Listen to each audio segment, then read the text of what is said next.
We're live at Five Flags Motor Speedway. Sorry, guys, having a little sound issues here. All right, guys, we're live at Five Flags Speedway. Welcome to the American iRacing League Series. We're about to go green flag racing. We got Sean Leisure on the pole and Tyler Payne starting second.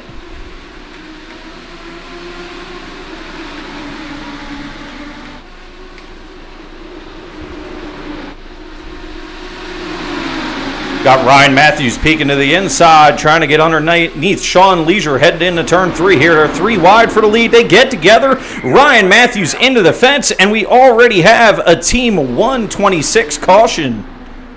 Wow, that happened quick. They were 3 wide going into turn 3. We were supposed to have my friend Brandon Gagnon on the show with us today, but we're having a little sound issues. Hopefully you guys can hear me loud and clear on the stream tonight.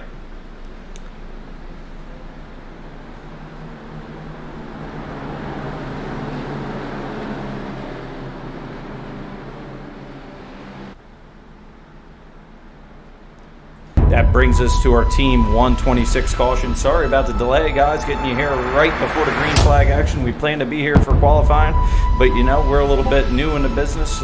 On my end, had a little problem with my headphones or something. Just can't quite get the sound going. Hopefully you guys can hear me loud and clear, but this is round 2 for the American iRacing League Series, but it's actually round 1 for the Legends Car season. Right now we got Jackson Crowder sitting in the front here.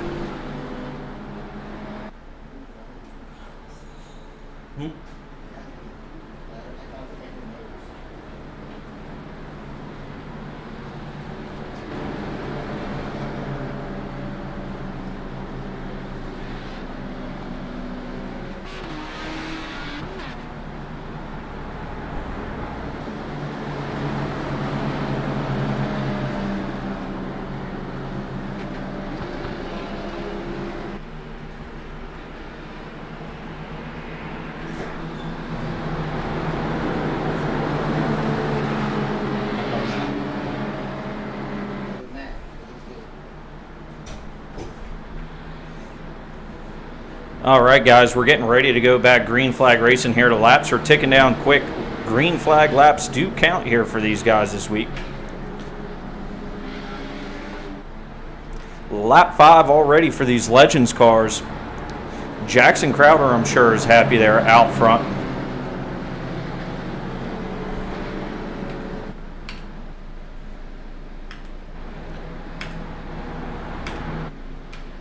It's a 54 machine. He's had some great runs already in American iRacing League. He's got a 4.3 I rating, or sorry, 4.8 I rating and a 4.3 A-class license. He's been around these tracks before, looking for him to try to stay up there in the wind and try to get the win. But early trouble spelled for our friend here, Tyler Payne, and also Ryan Matthews. They got together up front when Matthews collided trying to take the lead from Sean Leisure. Was a heck of a race going on out front. As we're getting ready to come to the green flag, the caution lights are off, the pace truck is down pit road, and Jackson Crowder is off. Here we go. We're 2x2 headed down to turn 1 here at Five Flags. They quickly go single file into 1 this time. They're playing it safe. Single file all the way through the field there. They break it out 3 wide here, though, down the back stretch. And Jackson Crowder is going to lose the lead here. Timmy Holmes makes a move. He gets up underneath of them. They're going door to door into turn 1. Jackson Crowder is going to have to hold that 54 machine here wide, try to get a momentum up off. He may just elect to take that bottom line, and he does into turn 3. He falls in line. He's going to tag into the 13 car, and we go back here to the 5th position. 5th position, they're already side by side, but we already got a race going for the lead.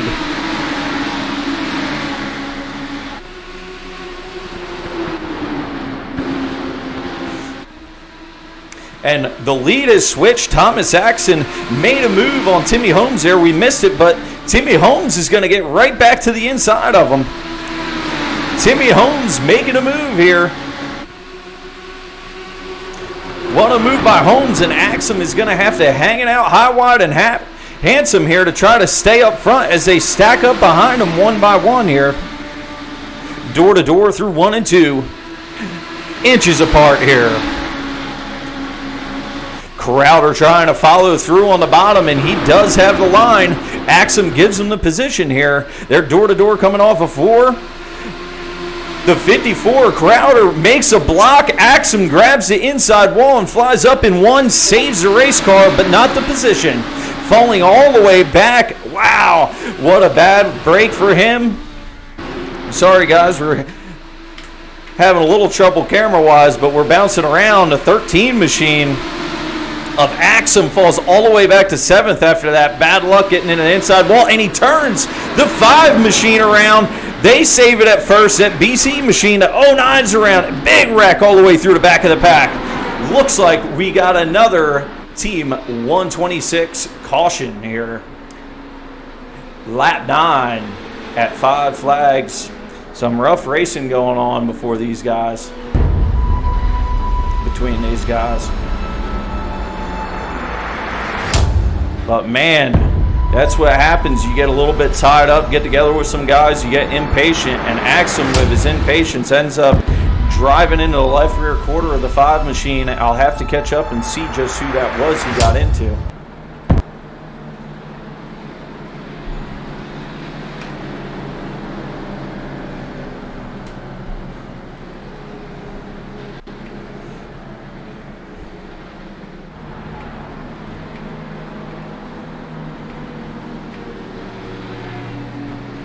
See if we can catch up with that 5 machine.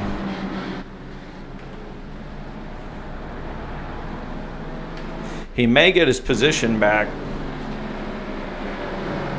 I'm sure Axum may have to pay for that. We do have race directors in this series that call it as they say it, and if you turn someone, you get sent to the back. We'll just have to see.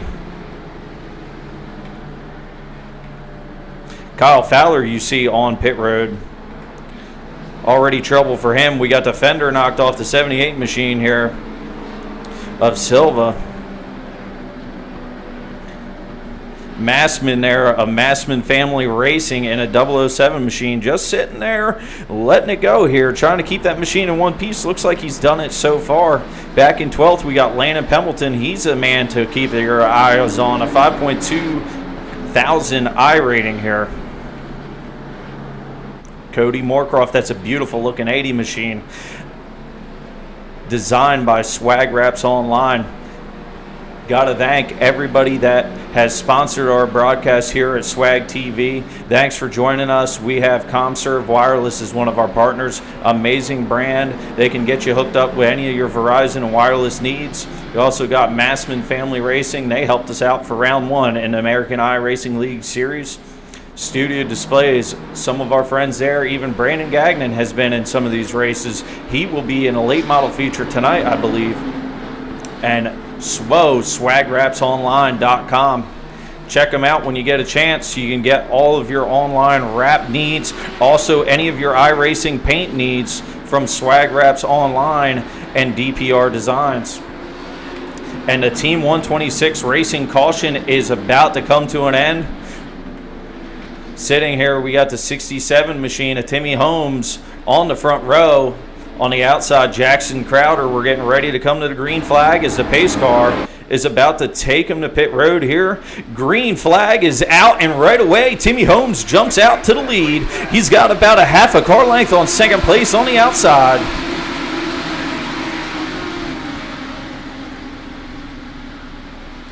They head into 1. They're going door to door all the way through the field. Got some clean racing all the way through the pack. They're single file.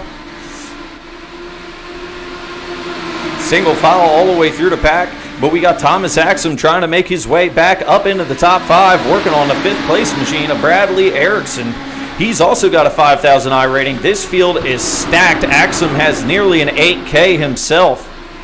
The 1 machine, though, got to watch him. Landon Pembleton, he was back in 12th at the beginning of this restart. He's up 4 spots already. All the way, actually 5 up into the top 7, followed by Trenton Yurto, who gets loose up off of 2. Still single file out front for the lead. We'll work our way all the way through the field. Timmy Holmes in first. Jackson Crowder there following behind in second. Austin Edwards in your third position. Dustin Momberquet with his 7,000 I rating sitting in fourth, just lurking behind. Back in fifth, Bradley Erickson working his way, trying to get to the tail end of the top four right here. He's working on fourth. He's trying to make his move between Momberquet. Momberquet peaks on the inside of Austin Edwards. Nothing to do there, but the 16 closed the door quick on a 22 machine there of Bradley Erickson. Not something you want to do too much of here, folks. You do stuff like that, and a lot of these guys don't take too well. He didn't have the position, but he definitely protected that line on the bottom. Timmy Holmes still holding strong out front, followed by the BC Workshop machine, a Jackson Crowder. Landon Pemberton has caught Thomas Axum. He's right there. He's within 4 car lengths striking distance. We work our way back here. Trenton Yurto sitting in the 8th position. Joel Smith trying to hang on tight in front of our own Benjamin Massman working on the outside there. Joel Smith got cars all over the back bumper. He better get rolling. There he goes. He rolls into one, gets clear, and he's going to keep on digging. Cody Moorcraft follows in suit, and poor there Massman falls back to the 12th position. That moves Joel Smith up to the 9th position. Cody Moorcroft sitting just inside the top 10, passing there on the outside, some lap traffic. Followed by him, we have, sorry about that, Deshaun Leisure Machine, who qualified on the pole. He's trying to make his way back up through this field after that early contact and damage. It's a little bit tough. You can see he's got some left front damage. You can go on board here. You can see the nose is all knocked in. He's got a little bit of toe damage here. We got 12 laps to go here at the Five Flag Speedway. Not much time left for the teams to work on these machines, but he's going to try to get the best position he can, already making it back up to the 12th position. We'll go find his left front tire here. You can see it's all knocked in. Camber's all messed up on that machine, and the fender pushed all the way into the hood. Not a good look, not the way he wanted his day to go after starting from the front row. We'll keep working our way through the pack. We're on board here with Benjamin Masson working door to door here with Warden. Eric Warden on the outside there follows in line of the 007 machine. There's Steele, Eric Steele also with a little bit of damage. You can see there, front end just messed up on his car. A lot of these cars, same theory here. They all got kind of the same damage here. Silva trying to work on Steele, but he's just not got the position. Back, we're going to fall back with Daniel Folds. Not a name you see towards the back of the pack very often. He makes a move under Steele. He's going to tag the door right there. Wow, that was some tight racing. You can see we're on the onboard bumper cam. He's going to pull to the inside, and he's going to make the move. They get together, gets in the right rear. What a move by that 60 machine.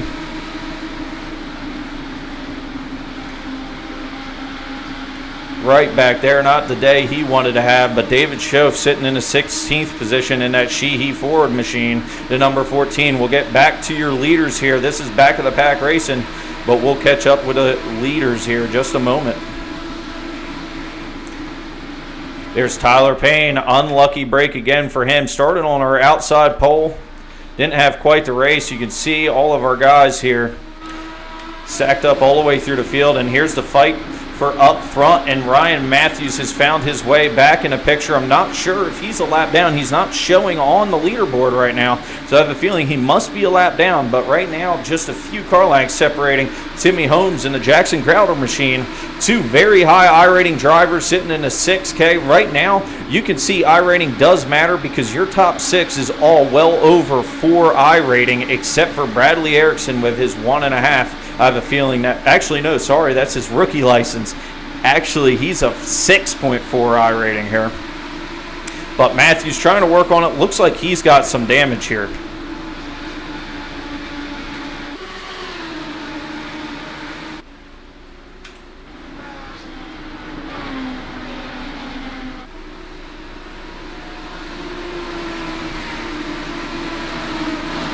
Leaders are all under a blanket right here between Crowder and Holmes. Holmes leading away by 5 car lengths. It's going to come down to this. They got 2 laps to go. Is Crowder going to have enough to get back to him? We just don't know. If it's another Team 126 Racing comes out, another caution, he'll have his shot.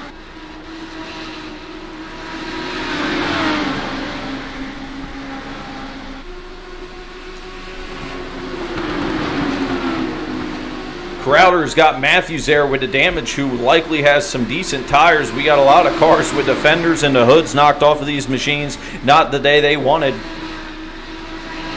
And we're on the last lap. We're coming down into turn 3. It's going to look like Timmy Holmes all day going to pull in the victory here in that 67 machine. What a race. Congratulations, Timmy Holmes, winning the 30-lap feature here at Five Flags Speedway. And that leaves Timmy Holmes, Jackson Crowder, and Bradley Erickson as your top 3. Working our way through the field, we have Thomas Axum finishes in 4th. Landon Pembleton in 5th. Joel Smith finishes in 6th. A great run for him. He was just working his way up to 8th. Last time we checked on him, got all the way up to the 6th position. Dustin Momberquet, as we see some victory donuts going on the front stretch. What a race for these guys. 67 pulling the donuts. Looks like it might be some friends down there. They're getting a little wild and out of control here at the Five Flags Speedway. We'll pick up the rest of the field countdown here. We had Trenton Yurto following up in the 8th position. Cody Moorcroft finishing 9th. Sean Leisure, our pole sitter, did not have the day he was looking for. As the fireworks go off here, he had gotten in a lot of fireworks early in the race. He got door-to-door pretty quick for the lead, and when Axum got to his inside, they just got together and caused an accident. He had to come back through the field, just didn't have the race car left over after that wreck. Daniel Folds following up in 11th. Benjamin Massman of the Massman Racing family finishes in 12th. Eric Steele in that beautiful number 32 finishes 13th. Eric Warden follows him in 14th. One of my good friends, funny man, Tony Quadros, he's hilarious. I wish we could have him on the old in-car radio, man. He gets a little out of control, but we love it. David Schoaf in that number 14 car finishing in 16th. 17th, Austin Edwards. 18th, Jake Silva. 19th, Heath Ropp. And our bad break of the race goes to poor Kyle Fowler back there in a 20th position. Just can't quite catch a break this season. He's been getting in a little bit of trouble here and there, just things out of his control. Can't quite get a finish. We look for him to be competitive here throughout the season. He's one of the guys that can qualify well, win a lot of races, very aggressive driving style, a lot of fun to watch. But we will be back in just a little bit here. We're going to go to a Swag TV intermission, see if we can get some of our sound issues fixed, see if we can get some post-race interviews.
right, we're back live here at Five Flags Speedway.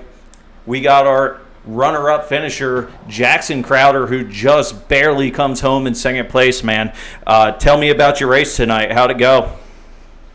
I got pretty lucky. The first lap, I went from fourth to first just from that big old wreck. But yeah, we got pretty lucky. Me and Timmy coming 1-2 are pretty good buddies, teammates. So I was really glad that got to happen. Oh yeah, man, it was a lot of fun watching you guys battle for the lead there, and I seen early on there, Axum and Sean Leisure got together, and that opened the door for a lot of you guys to come through there. You just barely avoided that one. And, man, do you have anybody to thank at home? Oh, yeah, I got to thank BC Workshop and Blake Cisneros, everything he does for me, and GTR Simulators and Track That Tire Treatments with Chris Harris, and that's about it.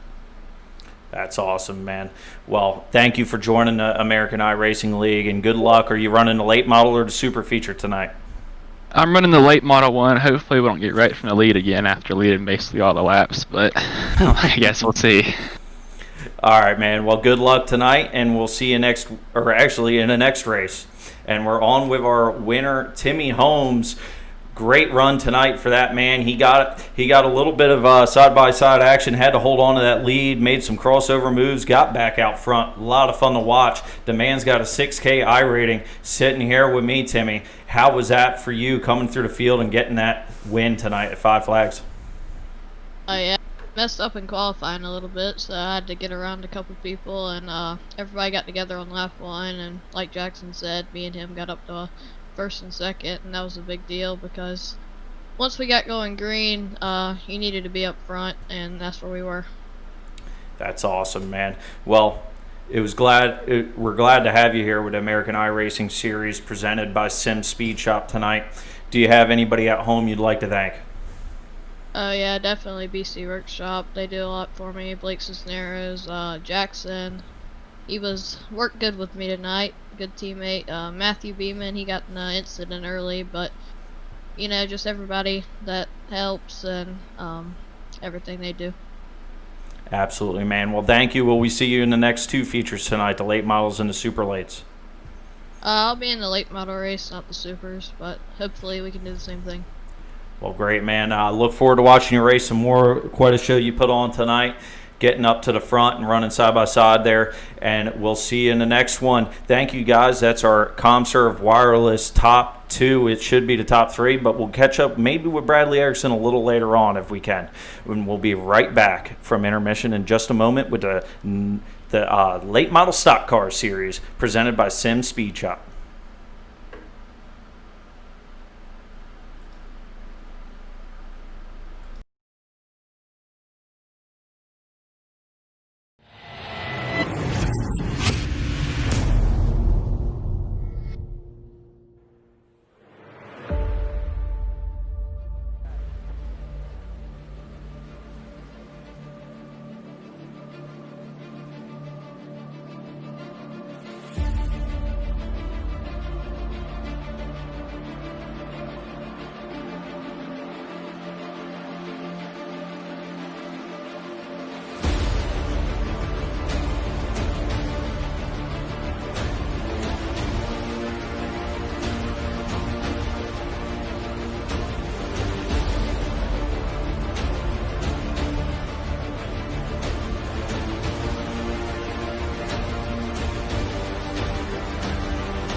Alright guys, we're back live at the Five Flag Speedway for tonight's American iRacing League Late Model Series. Is going to be brought to you by the Sim Speed Shop, and thanks to Tyler Lester and that whole group, everybody involved over at Speed Shop for helping us out here at Swag-TV and the American iRacing League.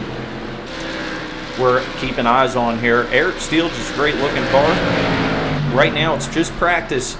They're getting some times in here, probably go racing here in just a little bit. But these guys just getting their pre-race ceremonies done. Normally we cover this as much as we can. Got a little bit running late because of some mic troubles, but we got some things figured out. It's going to be just me on the broadcast tonight, and when we can, we'll do some interviews. But so far, so good with the American iRacing Series tonight. Been some great racing action thus far. It's Eric Steele. He got in a little bit of trouble there. Follow around here some of our leaders. Bradley Erickson right now on the top of the leaderboard, once again in the top 5. Landon Pemberton followed by Trayton Lapsovich in the 3rd position here in practice, and we got a car sideways. You'll see a lot of that in practice. A lot of these guys just like to try to hang it out there. Unlike real life, sorry about that. Unlike real life, you know, you could stuff a car in a fence and, you know, come in. The team owner's not going to be mad. The crew's not going to be mad. The only guy that's mad is the driver because he's the one that ran out of talent. So we're able to do a little bit of that when we're having fun on the iRacing system. But just to speak on tonight on Swag TV, we got to talk about these fields and how stacked they are. Tyler Payne, the promoter for the American iRacing League and the owner, as Ryan Blends actually gets loose. That's my cousin there sliding around that 3 machine looking like his uncle at the dirt track, but he's on asphalt, so we're running into a little bit of an issue there. We're going to have to talk later, see what's going on with that number 3 machine. But so what we got to talk about is how stacked this field is. We got iRatings stretching anywhere from, just so you know, the top 8 right here is from 5,000 iRating to a 7,000 iRating. I mean, that's some stacked competition. It's nearly the whole top 10, and if you put together the top 10 by the end of this night, I bet you're going to see an average of 4 to 6K.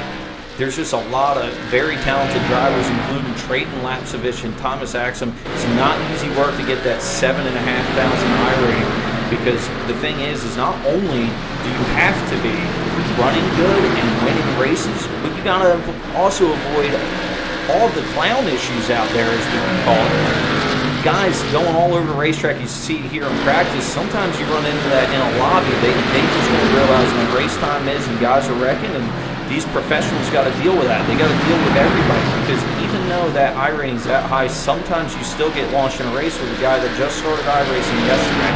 Now, it's not a common thing, because that's the point of the iRating, but say you're getting on in a weird time of day when everybody's at work, you might find yourself by some guys that it's their first time out there. But that's part of the business, even at your local racetrack, right? You get that rookie. You get that rookie that goes out there, does what Polens did right there, and just smacks the outside wall right in front of you. And you got to avoid that. You got to be paying attention, eyes past the hood pins. But Ryan, with a little bit of trouble here in practice, probably just trying to find a little bit of extra speed. Smoked the wall there with a right front, but I promise you, in the race, he's normally pretty good.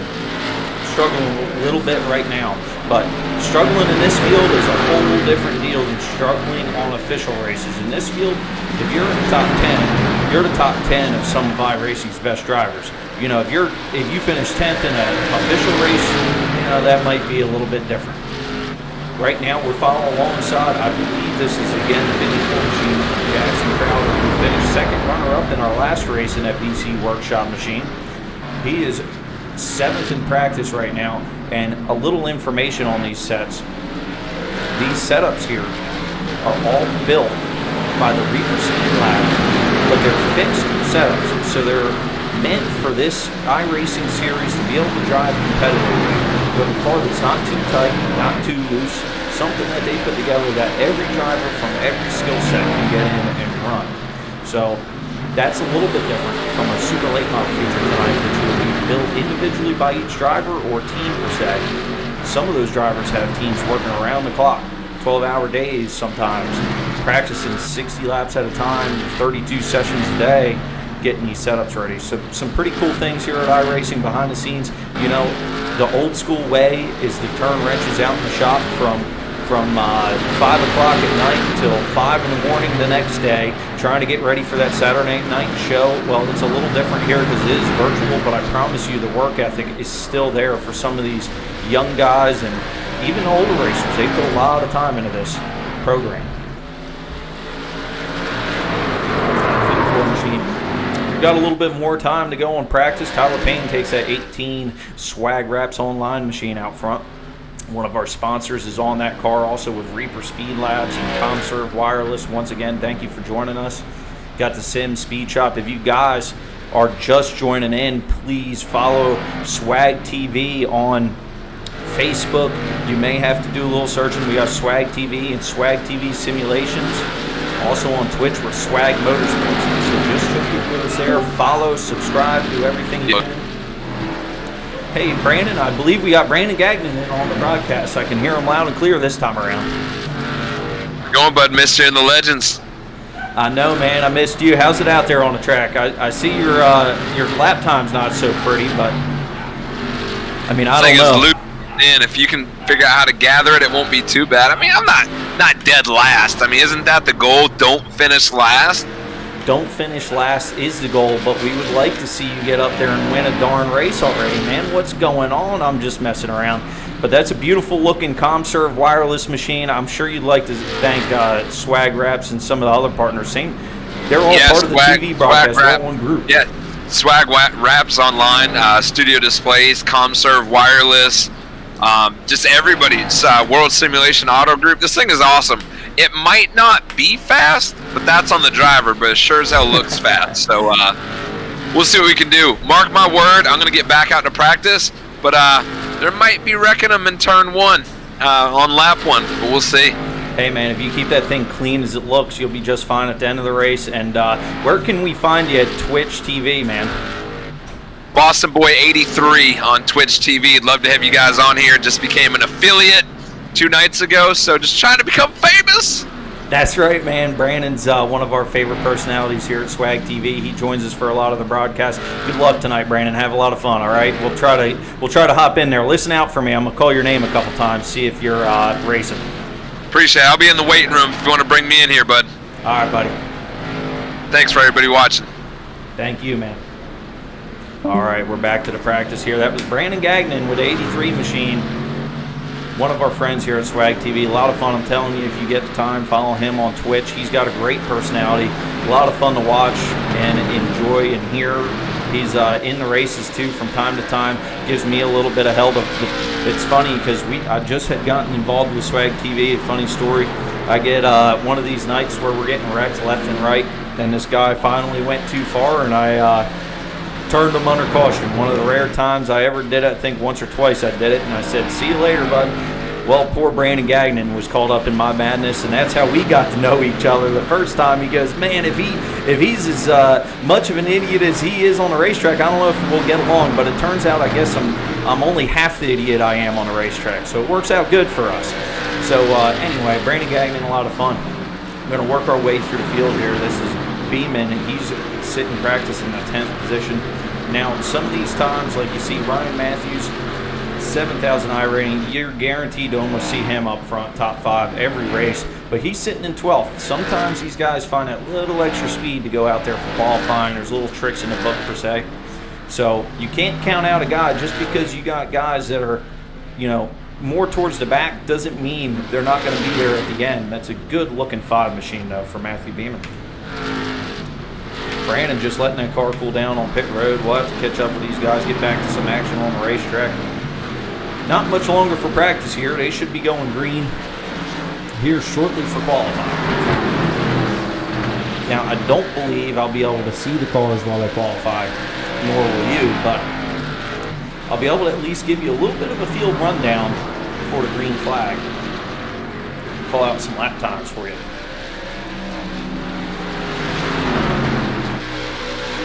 Ryan Matthews tagging them all there in practice. I'm sure Darrell Waltrip, Mike Joy, and the boys up there at Fox, and Jeff Gordon, back when they were practicing. I bet they wish they had as much action as we get on iRacing. It'd be a whole lot easier for them to call. See, there's only one of us in the booth tonight, which we were going to have Brandon for the Legends car race, and I was going to call this one on my own, but man, it doesn't seem I need a second guy because we got so much entertainment out here. I don't need anyone to talk to. I can just talk about what's going on. There goes Matthews. He's flying out there once again for another lap, trying to improve that lap time. We'll keep an eye on him. Maybe try to get us an onboard here. Ryan Matthews, this is one of the best in iRacing. You're going to get a ride on with. Here, flies into turn one. He's going to want to hook that left front on that white line. You see that green cone that was in the pit road. You always try to aim for that and just miss it. Ryan Palen's going to pull out in front of him, but he's going to get going just enough. Now, 3 and 4 doesn't have that white line on the bottom. Something that's a little funny with this racetrack is trying to figure out how to approach turn 3 and 4 and be consistent because you don't really have many marks down there on the bottom. Matthews comes to a halt. We're going to go through the cams here. You can see we'll keep another eye on Matthews here, who just on that lap time went from 12th to 7th. So he's going to take this high line around. This is a good way to get your qualifying lap. For people watching at home, if you want to get a good run coming to the line, you take that outside line through 3 and 4. But he's going to try to hook that left front white line as Palenz loses it in front of him there. Ryan just getting a little bit loose. Matthews will probably stop the car here and go at another lap. See if we can catch up with Lapsevich here. I was actually following a 23 machine, but he was following the kind of same line there, trying to get that left front on. Get ourselves here with Lapsevich if he's still out there, but I don't think he is. Actually, yes, this is Lapsevich right here. He's with Reaper Speed Labs, one of the best in the business too. He's got a 7.6 I rating.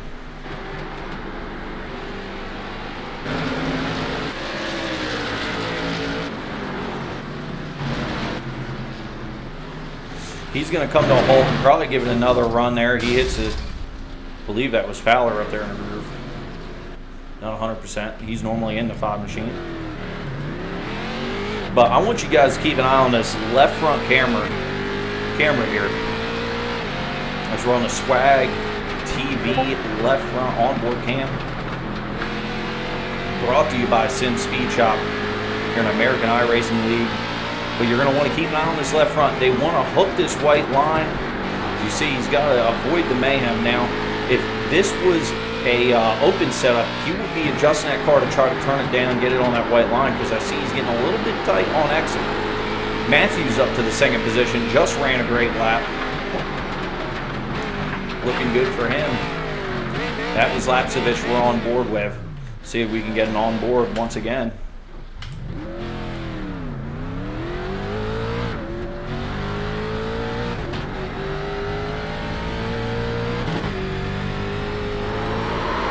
And he's doing donuts. Maybe they're calling, yeah, that's the checkered flag. That's the end of practice, and we're going to get ready for qualifying here. Now, we got a 5-minute qualifying session here. We're going to take just a moment to thank our sponsors here at Swag TV. It cannot be done without them, and it cannot be done without our fans. Also cannot be done with our friend Billy Smith, who runs Swag TV and gets us all involved to be able to do this. This is a lot of fun for me and a lot of these other drivers that hop on a broadcast and, commentators also. But we got to thank our partners. Team 126 Racing, you'll hopefully be seeing their name just a little bit more, but not too much because they sponsor our caution flags. Thank you for doing that. You may see them. If you see them too much, you might get tired of it, but I promise you they're a great team. They're a lot of fun. But we also have ComServe Wireless. Go to ComServe Wireless for any of your wireless needs. They work with Verizon, and they can hook you up with anything you need. They're good people over there. And our friend Rick, thank you again. Congrats to his son, Brandon Godovic. Brandon Godovic has signed a deal with Sam Hunt Racing for the Xfinity Series this season. They're going to be running several races in that car. Should be a lot of fun seeing Brandon out there. He's a road course wonder, per se. He's normally in the Lamborghinis. He's been an Xfinity driver before, but I'm looking forward to watching it here. Fowler right now sitting on the pole, followed by Tyler Payne in that ComServe wireless machine. Cody Moorclough sitting in third. Daniel Folds just pops off a 17.226, sitting in the first position. Again, gotta thank Massman Family Racing, Studio Displays, and Swag Wraps Online. Get all your wrapping needs for your race cars and for your business cars. We have been working together here, me and Billy, and hoping to have a location down in Mooresville. Should be a lot of fun. We're going to put swag wraps on everything we can find, and we'll wrap anything, man. Anything from your business, commercial machines, and your vans, tow vehicles, transport vehicles, whatever you need. Your business needs are going to be taken care of by Swag Wraps Online. But you can contact me, David Palenz, or go to Swag Wraps Online. We can get you hooked up with some pretty cool decals, and we also do iRacing paints. So if you're right now, you get your race car decaled and wrapped by us, we'll hook you up with a paint to match on iRacing. It'd be pretty cool to have your race car that's not only on a racetrack over maybe at the Langley Speedway or Charlotte Motor Speedway, but we'll also throw it into iRacing so you can be driving it on all kinds of things, maybe a cup car per se. So come on by. But right now, Timmy Holmes now sitting in on your pole position, followed by Jackson Crowder and Matthew Beeman. Crowder just ran a 17.455. Not 100% sure what we got on the lap times just yet. We'll try to get involved here, see just where they're at lap time wise, and I can give you guys a little bit more of that information in just a moment. Right now, Holmes sitting on your pole position. His best is a 17.07, followed up by just 100th back to the 17.08 by Jackson Crowder, and they're 10th quicker than the third place machine of Dustin Marquette, or Monberquette, sitting there. He had a 17.19. Not the lap time those guys wanted over at the Dustin Marquette machine, but I'm sure he's going to work on that thing for the race, get a little bit quicker. Our own Brandon Gatton in there, popping up in 7th. We talked to him before the race. Seems he found a little bit of speed. Pops off a 17.37, and as I say that, the big dogs are coming out and running some big-time laps. Their Axum pops off a 161, which is a flying lap, puts him in 6th, but Dustin Monberquette, that tells you right there just a second ago, he was 1/10 off of the leaders. You see what 1/10 off of the leaders get you? That's a blink of the eye, and he's back 5 spots from where he was already. Ryan Matthews pops off a 17.078. He's just barely not going to get to Holmes there. That's crazy. We got 3 cars under 100th. Wow, man. Tight field here. You guys can see it with me. All A-class drivers up in the top 11. We got a 6K right now on the pole and a 7K followed right behind him in second. But what's fun about these hosted races, I should say league races, but these races that American iRacing League puts on, not only is it the best of the best, but what's cool is you go out there and it's not going to kill you if you get in a wreck. You're not going to lose iRating. If anything, you're going for the money. So it's kind of like playing a unranked Call of Duty match. So you get an unranked Call of Duty match to play with your friends. You don't lose any of your rating, your KD, or whatever you want to call it. But you get in a ranked match on iRacing.com, and you can lose that iRating just like that. You finish last, and you can take a 200 iRating point hit. And most time when you win races, you can't even get 30 or 40 once you get to this level when they're up in the 7,000s. I saw a guy once win a race, and he got +6 iRating.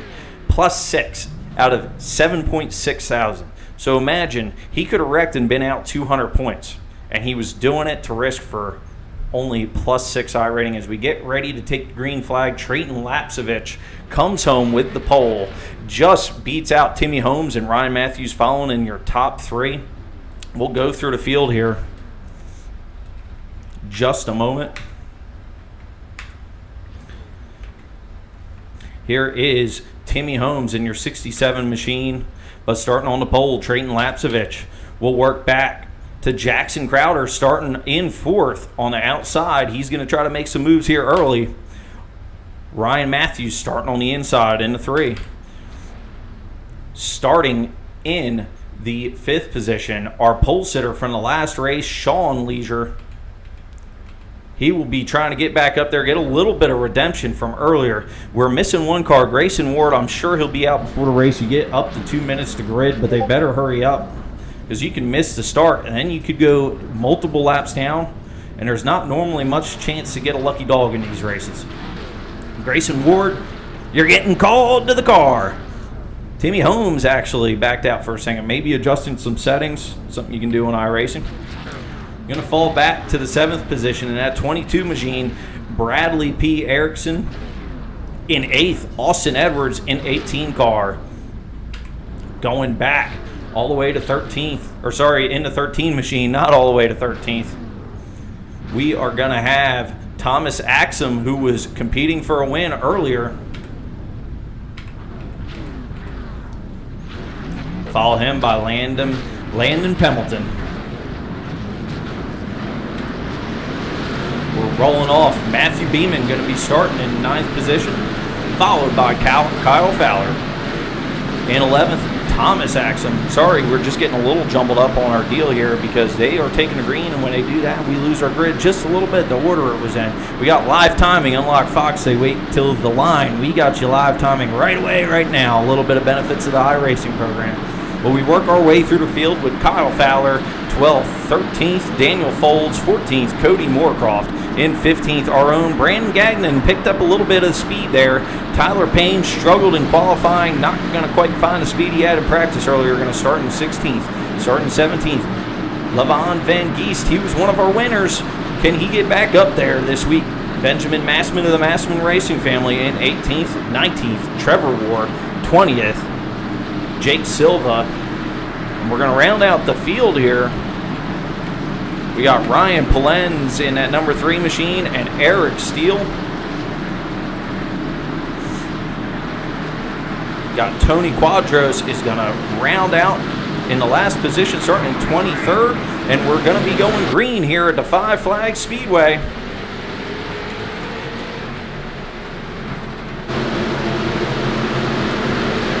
They're 2x2 all the way through the field.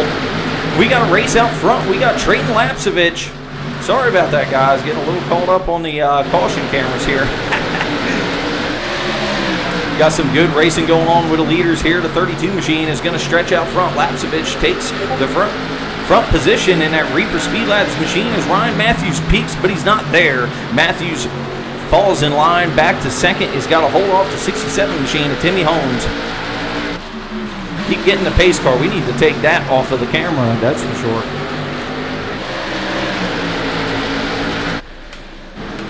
Sorry, guys. Got to get my cameras right back where they need to be. Matthews there sitting in second.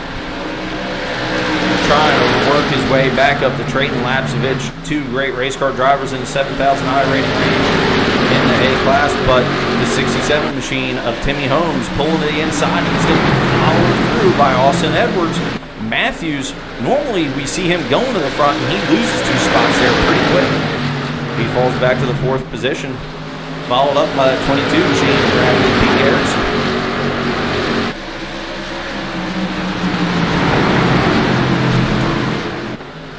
No cautions just yet. Some great racing going on in the pack.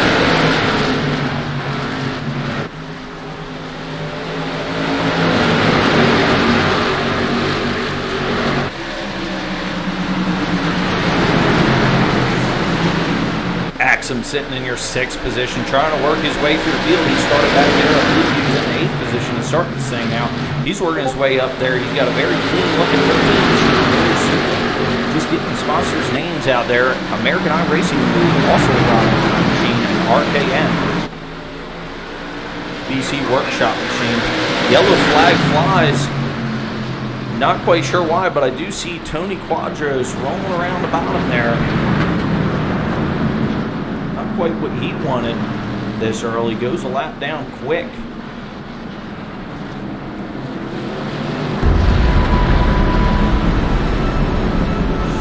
So team 126 racing caution on lap 8 of 60.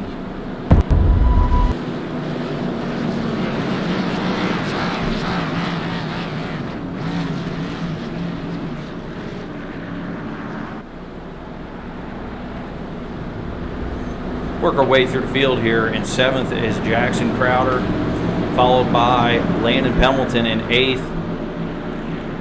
Doing a great job so far keeping that machine clean.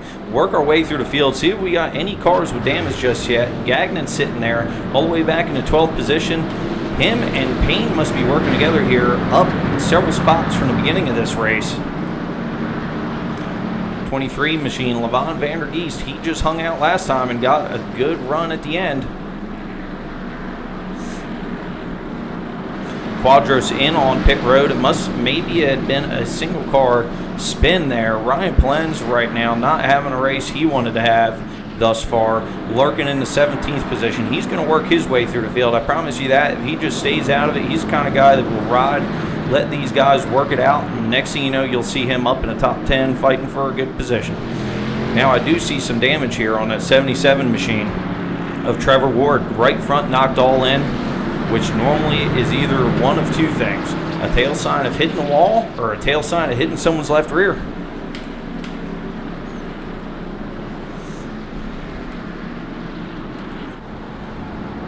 We're back up front here with Lapsevich.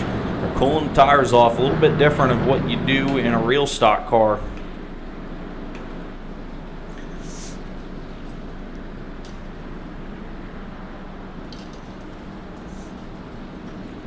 Now they like to cool tires off. In iRacing, seems to pick up speed.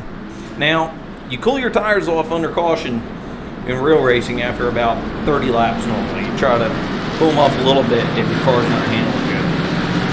If you get too much of a heat cycle, sometimes that car just handles completely different than what you had on the restart before, and if you're leading the race, it can really screw up your strategy going into it. The lights are off the pace car. Trayton Lapsevich, though, on your front row here, going to take him to the green flag, followed by Timmy Holmes on your outside row and Ryan Matthews to round out the top three. Going to wait for the end of this Team 126 Racing caution. They're getting ready to go, and green flag is back out here at Five Flag Speedway. And right off the bat, Lapsevich with a heck of a jump right to the front.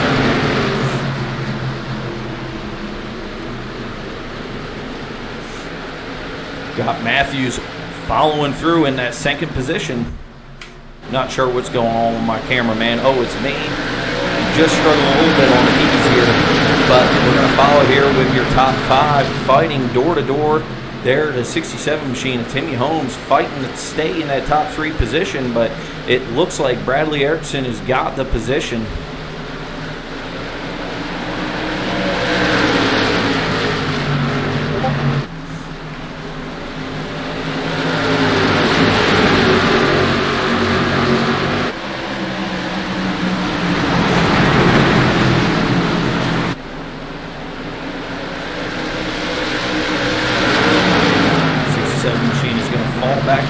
Position, Lux out, gets on the bottom, and now we see Jackson Crowder, who's running up front at the end of that Legends race. He's working his way into the top 5, passing Austin Edwards there in that orange and black machine.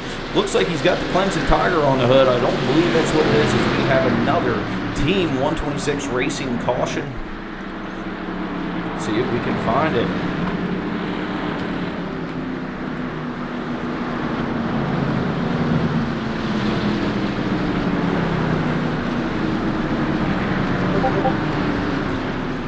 Not 100% sure what happened through a field there, but I do see the 23 machine who's running up front, and Eric Steele, 23 was running towards the edge of the top 10, and Eric Steele's got the front end knocked off of that thing. So something must have went on there through the pack. Ryan Polenz there with a little bit of damage. We got 4 cars coming to pit road here. Going to try to get to Cruz to fix those things up enough. Luckily with these late models, most of it can stay cosmetic. Unfortunately for those guys, not the day they wanted to have. Quadros still sitting on pit road. Jake Silva working on that machine.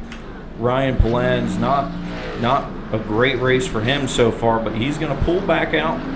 Looks like he just had a little bit of right front damage on that car. And catch up with one of our winners from last week, Vandergeest. Not a good run so far either for him, sitting in the 20th position.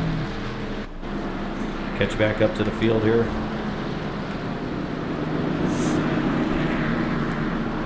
It's our own Brandon Gagnon. Sitting nice and steady there in 14th. Looks like the car's clean. Got a beautiful paint. Is he going to keep it clean? Just have to see. Tyler Payne actually worked his way around that car of Brandon Gagnon up into that 11th position. We should be getting the green flag here in just a moment.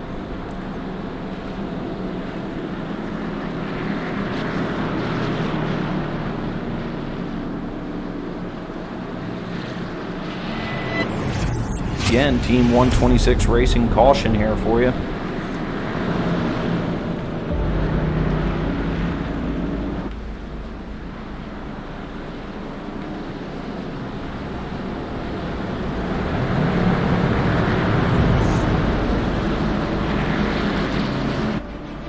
Got to thank our sponsors once again, and Swag TV for letting me call these races. Having a little bit of fun. As you can see, our highlight reel from seasons past, and see guys and some of this good racing going on here. And come back from the Team 126 caution.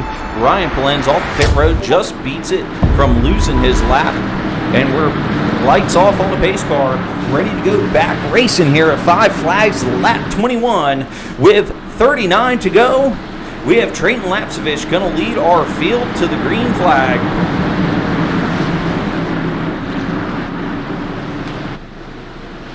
Matthews doing a little bit of gamesmanship up there on the outside, and it's going to work. He stays to the right rear to the 32 Lapsevich and falls in line in the second. He tags the back bumper of Lapsevich there. Knocks on that back bumper of Lapsevich. He's to the inside. Matthews going to make the move on Trayton Lapsevich, and they're together. Crowder in the wall, the 18 machine.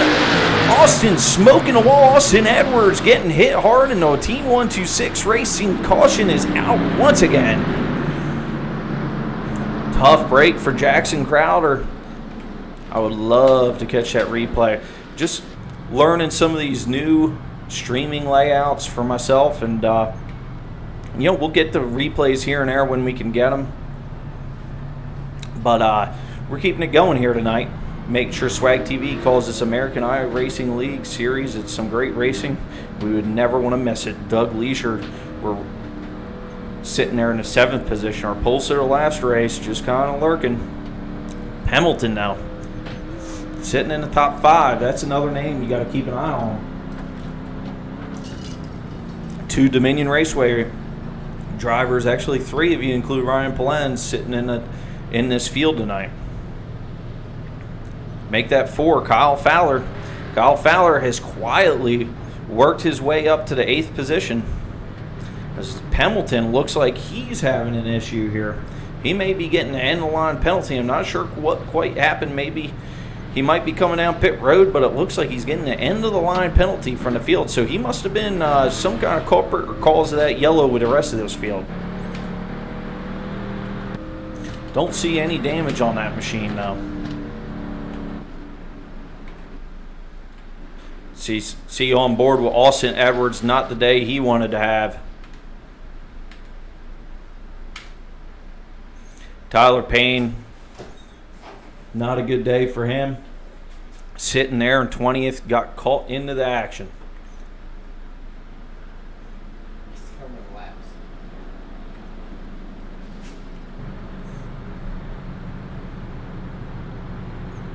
And we'll be right back from the action here at Five Flags. We'll be back in just a moment.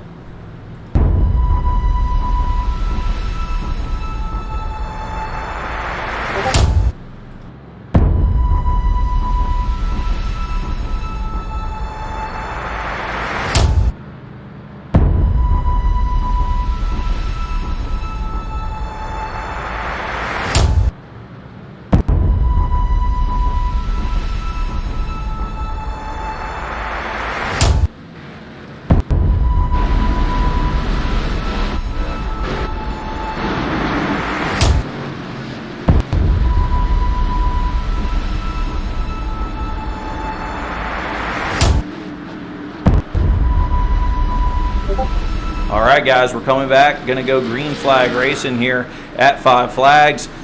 Trayton Lapsevich, though, kept the lead after that.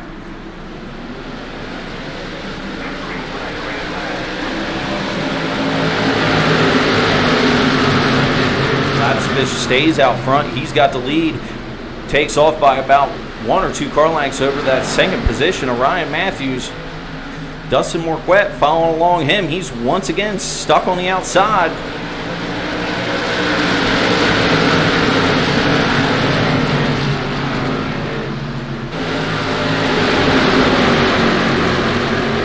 Axum working his way into the top 5 with that banged up 13 machine, the Ryan Kuhn Motorsports car.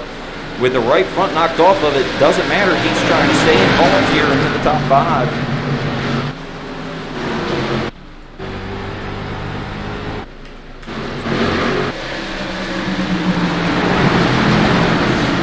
Ryan Matthews sitting here in that 3rd position.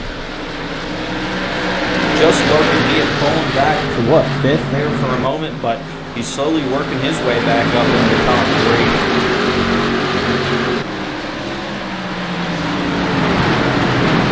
Bradley Erickson just seems to have something for this racetrack. When we were here for the Snowball Derby, he was a guy that was able to just put down fast laps at will, it seemed like, with his lane on the machine. I'd see that thing, and it looked like the front end was all jacked up on it, 6 inches off the ground. He was still out here running great laps as they take the outside around. Quadros lap car, see he's got his damage fixed. A little bit too late, but he may be able to make a few spots up for points.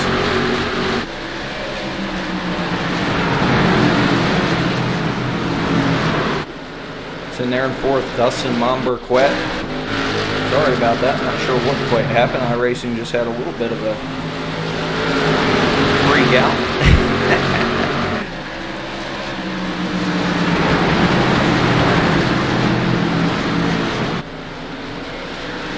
Axum sitting in 5th, still with that right front all knocked up in the air, followed by Timmy Holmes, who's trying to make his way back to the field after getting a little bit tangled up early on. Another yellow flag out.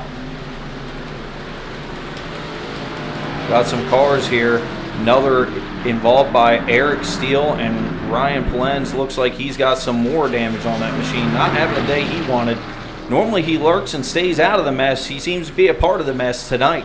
And I'm allowed to say that. I'm his cousin. I'm allowed to say anything about him I want. That's how the rules work in my family, at least. He knows I'm busting his chops, but he's going to get that machine back on pit road for about the 30th time this race and take care of that damage. I don't know if he will. That thing seems to be dog tracking this time. Dog tracking is when the left rear is sticking out just a little bit, or right rear, whatever you want to call it, slid out one way. Yeah, he's got some bad rear end damage on that 3 car.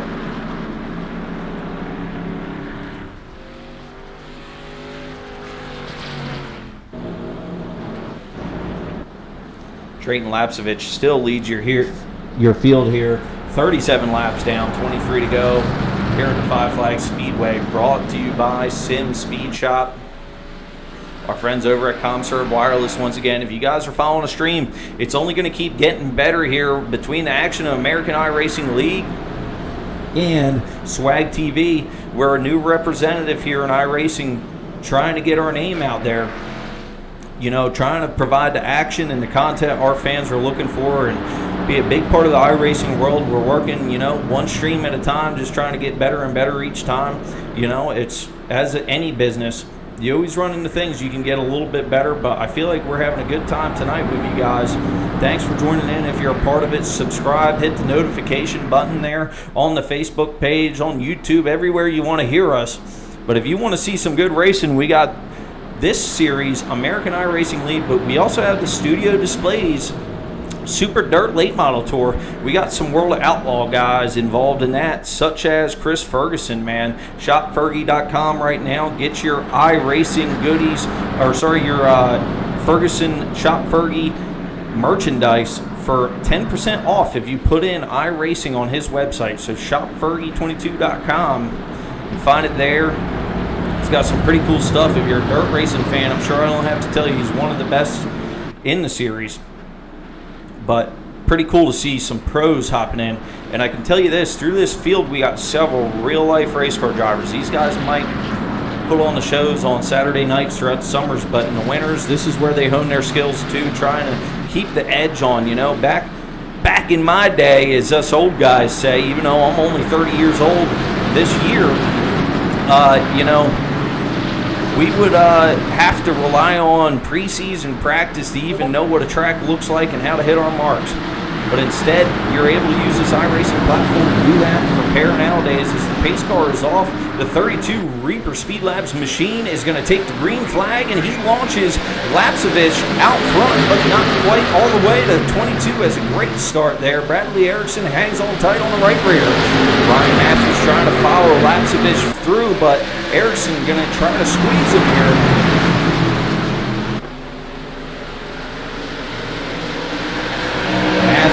Got the position. He's down there onto the left rear of Bradley Erickson. They're door to door coming off the 2. Matthews digging here on the bottom. 22 going high, wide, and handsome here. You can see him in a grind door to door there, and a caution flag flies once again. The Team 126 Racing caution, as I said earlier, you may get tired of hearing that because sometimes we get a little bit, cautions breed cautions kind of thing here on Swag TV. These are the best of the best iRacers, but that's the Team 126 gets the best bang for their buck when it comes to coverage for sponsorship, because man, there's been how many Yellowstone? At least 6, I would say, already.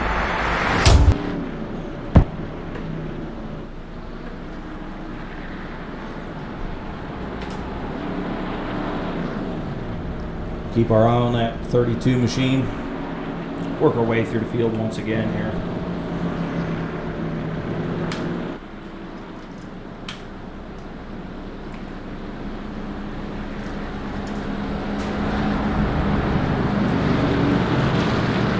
Second was Bradley Erickson.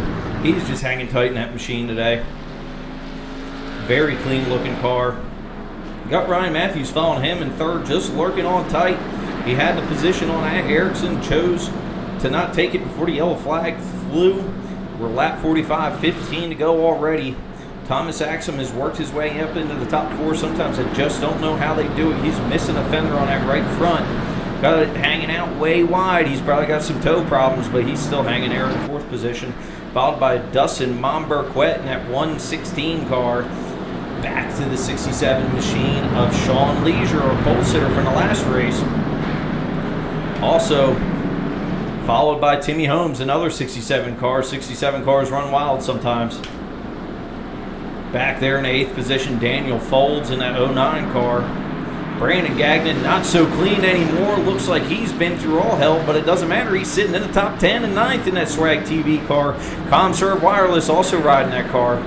Thanks to them, we got Lavon Vandergeest wrapping up our 10th position. Landon Pendleton, another real-time late model Virginia racer himself, runs very good in real life. Just riding there, he's got a little bit of right rear damage and spoiler damage. Trevor Ward there, damaged. 78 car of Jake Silva, also with a little bit of damage. It seems as though the rest of this field is going to have some damage. Warcroft with damage there in 13th. Followed by Beeman in 15th. Matthew Beeman, welcome to the Series BC Workshop car. We got the Massman family car there in 7th up high. We also have Kyle Fowler in 17th and Eric Steele rounding out our field. We're going to go back green here in just a moment as Ryan brings back the rear of the field. The 32 machine gets ready to take off, and he launches out of the Swag Raps restart zone. What a shark on that restart. And he is flying here at 5 flags.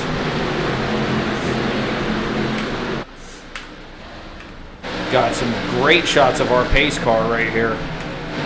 Sorry about that, guys. Trying to get caught up with the field. Sometimes iRacing just doesn't want to cooperate with our cameras just yet. Still learning the process here. We're on our way through the field again. Eric Steele. I'll get caught up with our leaders here in just a moment.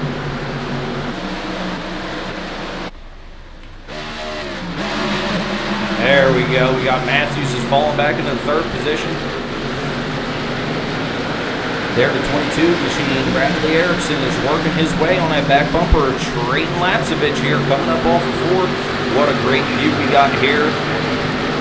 Their Reaper Speed Labs machine dives it into one, and the yellow flag is out once again. 9 laps to go. Sorry guys, I'll keep you a little more informed on the leaders. For some reason, it keeps getting locked on like a magnet to our pace car and leaves me hanging on pit road, and after that, all hell breaks loose. Thank you for sticking with me here. Another Team 126 caution. We'll be back with you in just a moment.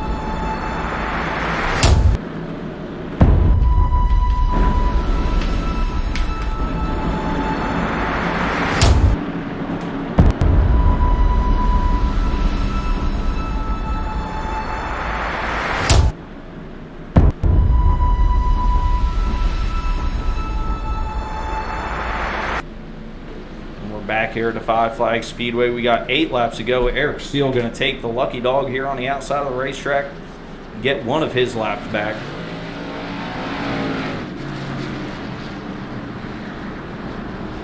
Got a big field here tonight, well over 20 cars here at the Five Flags Speedway. It's a lot of cars to keep from running into each other.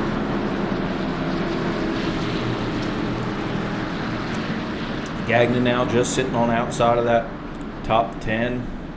Not quite the day he wanted. I'm going to hop in here on the onboard. Hopefully he's not cussing at the crew chief with that machine. Let's see, Brandon, are you cussing out the crew chief or what, man? Just, I see you're up to the 11th position, better than where you started, but what's going on in that 83 machine?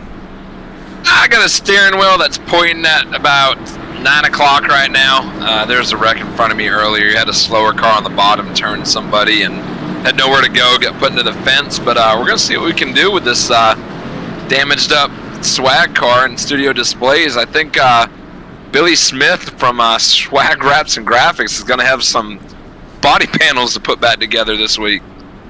Man, I can tell you now, if only every time you had an iRacing incident, you had to get a new wrap done, I think we would never go out of business. If anything, we'd be millionaires. We'd own every iRacing rig you could imagine with the whole motion and everything. We'd be living large over here at Swag Wraps. But hey, man, good luck again. We got 5 laps to go. We're getting ready. The lights are off the pace car. Let's get after it, bud. Have some fun. Thanks, guys. Let's see what we can do. Appreciate it. That was Brandon Gagnon in our 83 car on board. We're going to stick with Ryan Matthews here on this caution, or on this green flag here. In the front of this field, Trayton Lapsevich going to take him to the green once again. He's put on a heck of a show. He hasn't driven away, but he's right there. Green flag is up, and the 32 machine is off once again with another great restart. The 22 of Bradley Erickson falls in line. Matthews not to start. He wanted, falling back to 4th. And now Dustin Momber quit. He was falling back earlier. He's making a move now. We got 3 wide there in the back for the 10th position. What a move there. Gagnon trying to make his name known once again. Get back up there in the top 5. But Matthews going to work his bottom. His magic on the bottom here. Not sure what this is. We'll get rid of that. We're back at it. Sorry about that. Just a little virus protection agency trying not to get corona here live on the stream. We got some protection. But anyway, we're back racing here. 3 to go for the Sim Speed Shop late model division here tonight.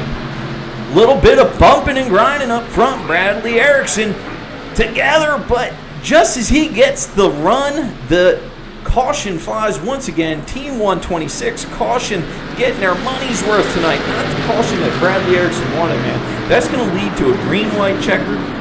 It's not the caution. Well, maybe it is the caution that Lapsevich wanted. Not sure if he could have held that 22 car up on the outside like he was about to be.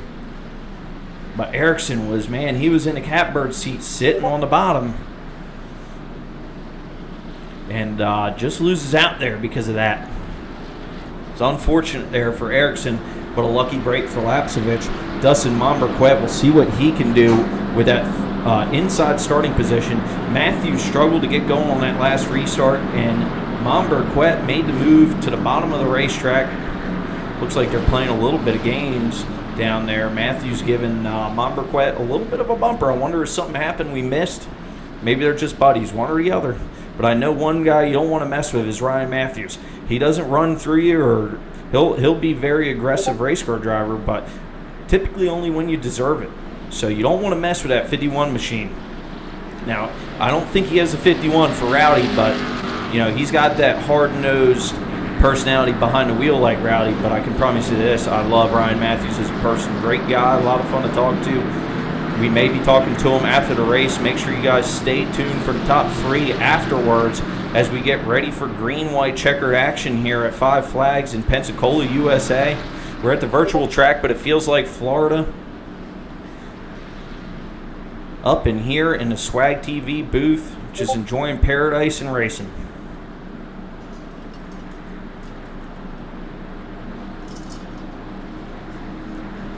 Ryan Pollenz has worked his way back up into the top 15, and Kyle Fowler must have gotten in some trouble there, sitting in 17th. Jackson Crowder, not the day he wanted to have. He's sitting in the pits. He got caught up in some of that big melee there mid-race that the whole middle part of the field got into it. But I'll let you know here, guys, when we go white flag, or 1 lap to go on the pace car, Lapsevich will once again be leading you guys to the green flag.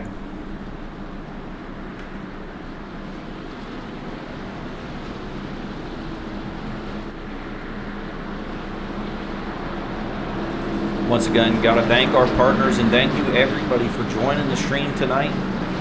It's a lot of fun to call these races for me. I hope it's a lot of fun for you guys to join in and watch. It's a learning progress, but I hope that we're doing a great job. If not, leave a little comment, and the boss man Billy will get what you're looking for on this stream as we get ready to go back racing green on the Swag TV broadcast here. The pace car lights are off. Lapsevich holding that door tight on Bradley Erickson up there in the high side, followed by Dustin Monberquet and Ryan Matthews. Oh, the 116 taps from 32, and they both get kind of a mad restart. Erickson gets a great restart on the outside. Can he make the outside work, though? Here they go. Matthews going to get sideways.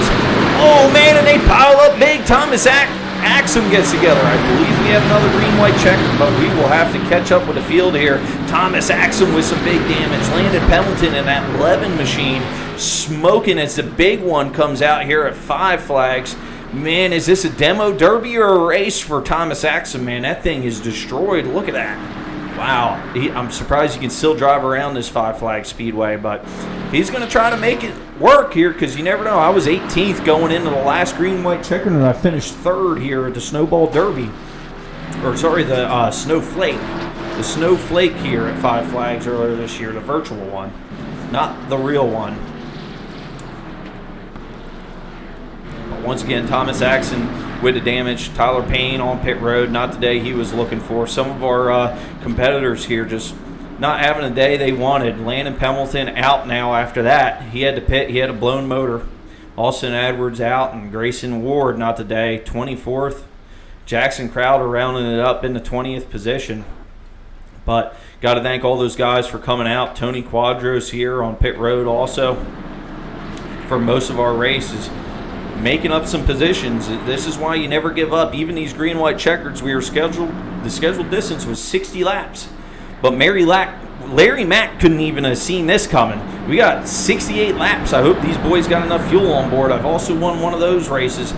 The whole field ran out of fuel, and I said, see you later, all because of yellow flags on iRacing. Sometimes, you're never expected to need that fuel break. Fortunate for me, I got wadded up in a big mess early and got some fuel by accident, and it worked out for a win for me. But Lapsevich is hoping to not have that kind of luck tonight. He's hoping to have just regular luck, nothing magical, just outrun this competition. He's done it so far.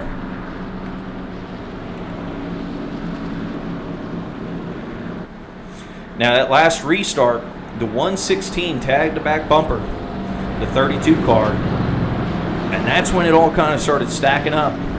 The 116 tags his back bumper. The 32 doesn't get quite the launch because the rear tires are off the ground, spinning out. And that stacks up the field just a little bit. That made the whole front row, they were within 4 or 5 inches of each other, heading down into one. When that happened, Matthews either got tagged and lost it, or because of the surprising action there being so tight, he just got in a little bit too wide and lost the rear end of that race car. But he stays alive. He's in 7th. It's still not over as we're getting ready to go back green flag racing after the T126 caution. Lapsevich, once again, for about the 50th time tonight, is going to lead us to the green flag. That pace car is going to come off in turn 4. Once again, Momberquet there on the bottom in third is going to try to follow through, and Erickson going to try to hang. But Lapsevich gets the jump here on the start, and that 116 follows through. I promise you, he was ready to bump him on the last start, and they're wrecking in the back once again, man, and the yellow flag is out. Unfortunate for these guys. I'm not sure. We might have one more green-white checkered. Guess you'll just have to stick with me and find out. We do want to always see a green flag finish, but you know, sometimes enough is enough. You got to let these racers breathe, and especially when you're a leader in this situation, it's a high-pressure situation. I've done it several times myself, and so have these guys, and I can promise you Lapsevich has got the experience to stay out front and get these good restarts. He's done it all race. But sometimes one is too many, and right there could have been too many. Momberquet got to the inside quick, and it looked like he was ready to strike. Looked like he was ready to lay that bumper down on Lapsevich. So if I'm Lapsevich, I'm doing a little bit of mirror driving, and I'm driving in that extra 5 inches deeper to hope not to get run over on entry. And as you see how it's stacked up, Matthew started on the inside on that last restart, picked up a few positions. He started in 7th. He worked his way back up in the 5th. Ryan Polenz, who has been through it all, I told you guys, you don't listen. You know, you're just not listening to the commentator up here. But my boy Ryan Polenz, my cousin, he's worked his way up into the top 12 with that machine all beat up. Not 100% sure, a little bit of scoring malfunction going on. He might be in 14th, but even then, that's beating 11 cars, 12 cars, and he just hangs on, stays there, and even with that damage, he's looking to stay up there and take advantage of it. As we're going to zoom in on the back of the field here. Let's get my buddy in on this and see his door is all banged in. Looks like he got that right front damage taken care of a little bit earlier. It was showing the roll bars. We're getting ready to go back green racing, I believe, here in just a moment. Most of this field looks like it's been through a demolition derby, especially that's a unique view on the 83 machine of Brandon Gagnon. As you can see, the plate on that left side door, we have plates, door plates, keep the driver safe, is all banged in and out of the roll cage, or out of the actual door panel. It's just sheet metal anyway, man. Those bodies are like pieces of paper. Once you go out there, you're doing 130 mile an hour, entering some of these turns at some of these bigger tracks, and it flies off of there. It's just unbelievable. It's like having cardboard riveted to the side of that car when you're going that speed. You're getting a little bit of a damage here, and next thing you know, the fender's flying off, and it's just trouble. I mean, they build a beautiful body, but they're not really meant to stand up to wrecks. The actual roll cage is the job that keeps the driver safe. As we get ready to go back green flag racing, we got Trayton Lapsevich starting once again. This should be our last green-white checkered. Ooh, a little early launch on the outside, but it's going to pay off there for Erickson. Momberquet got that jump. He tries to squeeze the door, doesn't do it. They're together for the lead. The 32 machine and the Dustin Momberquet staying on the outside in that 116 machine. They get together in third. The whole field, but did they get the white flag? They did not. It looks like it's going to be Trayton Lapsevich taking home the feature here. Man, they got together there from third on back, and it was off after that, man. That should be the end of this feature.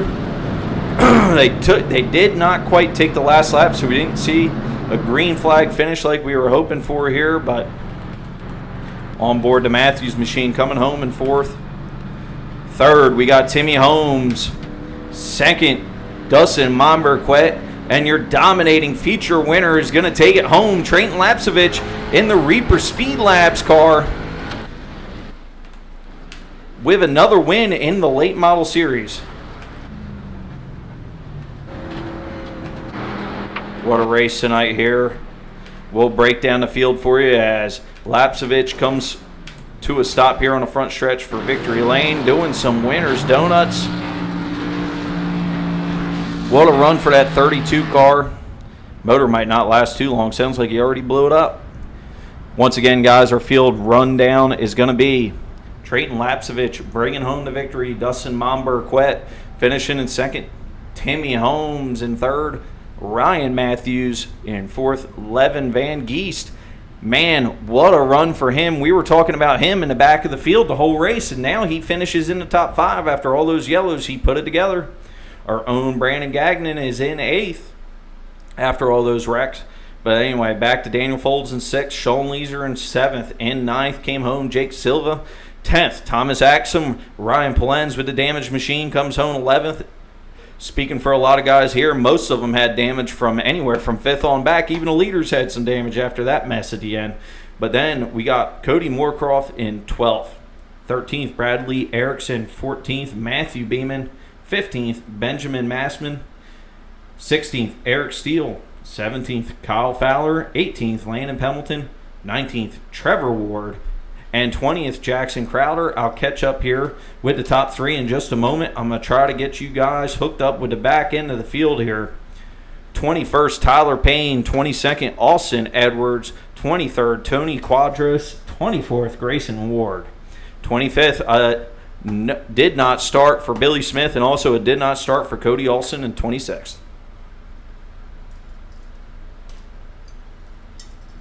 All right, guys, we'll be back in just a moment. We're going to take a break here for just a few moments, get our top 3 in here, and hear what they had to say about that action tonight here at the Five Flag Speedway.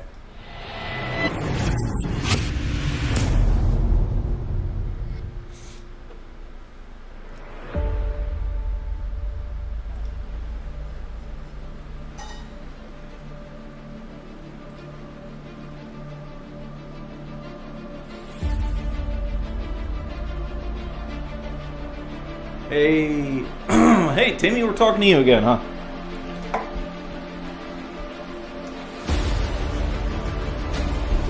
Hey, Trayton, I'll bring you in here in just a moment. It's actually David Polens, man. I want to thank you for all the Reaper Speed Lap stuff. Hopefully, when I come back in a week and a half, I'll be able to actually get you some more business again. Yeah, man. I'm up in Virginia. We're getting all this broadcast stuff set up for him, but I'll pull you guys over to the broadcast here in just a moment, waiting on Dustin, hopefully. I think we missed him last race, too.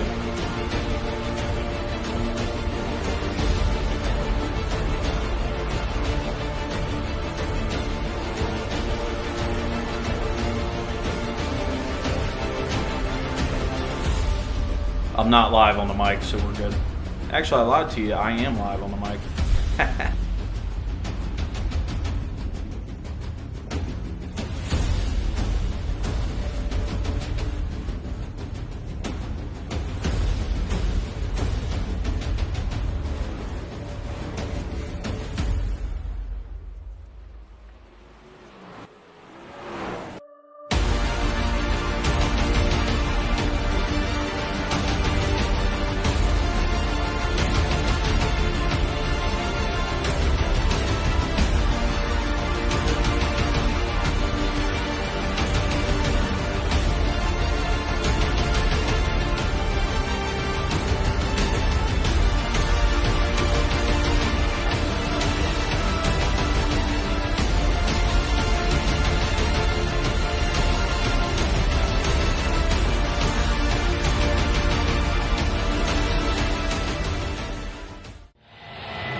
And we're back here at the Five Flags Speedway. We got two of our top three drivers. Unfortunately, cannot quite get Dustin Momberquet. I'm sure he would love to talk to us if we can get with him, but he finished in our second position. Won't be speaking with him, but we got Timmy Holmes. Once again, I was just wondering if you were going to be running this race. And here it is. You finish third. What a run for you, man. Tell us about your feature.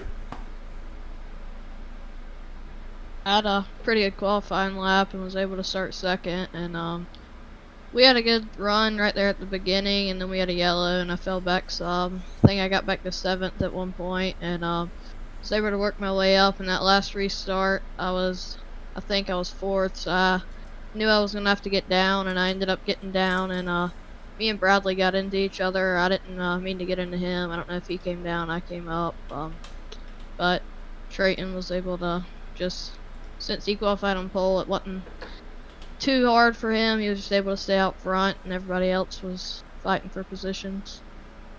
Well, it was a lot of fun to watch here from the Swag TV booth.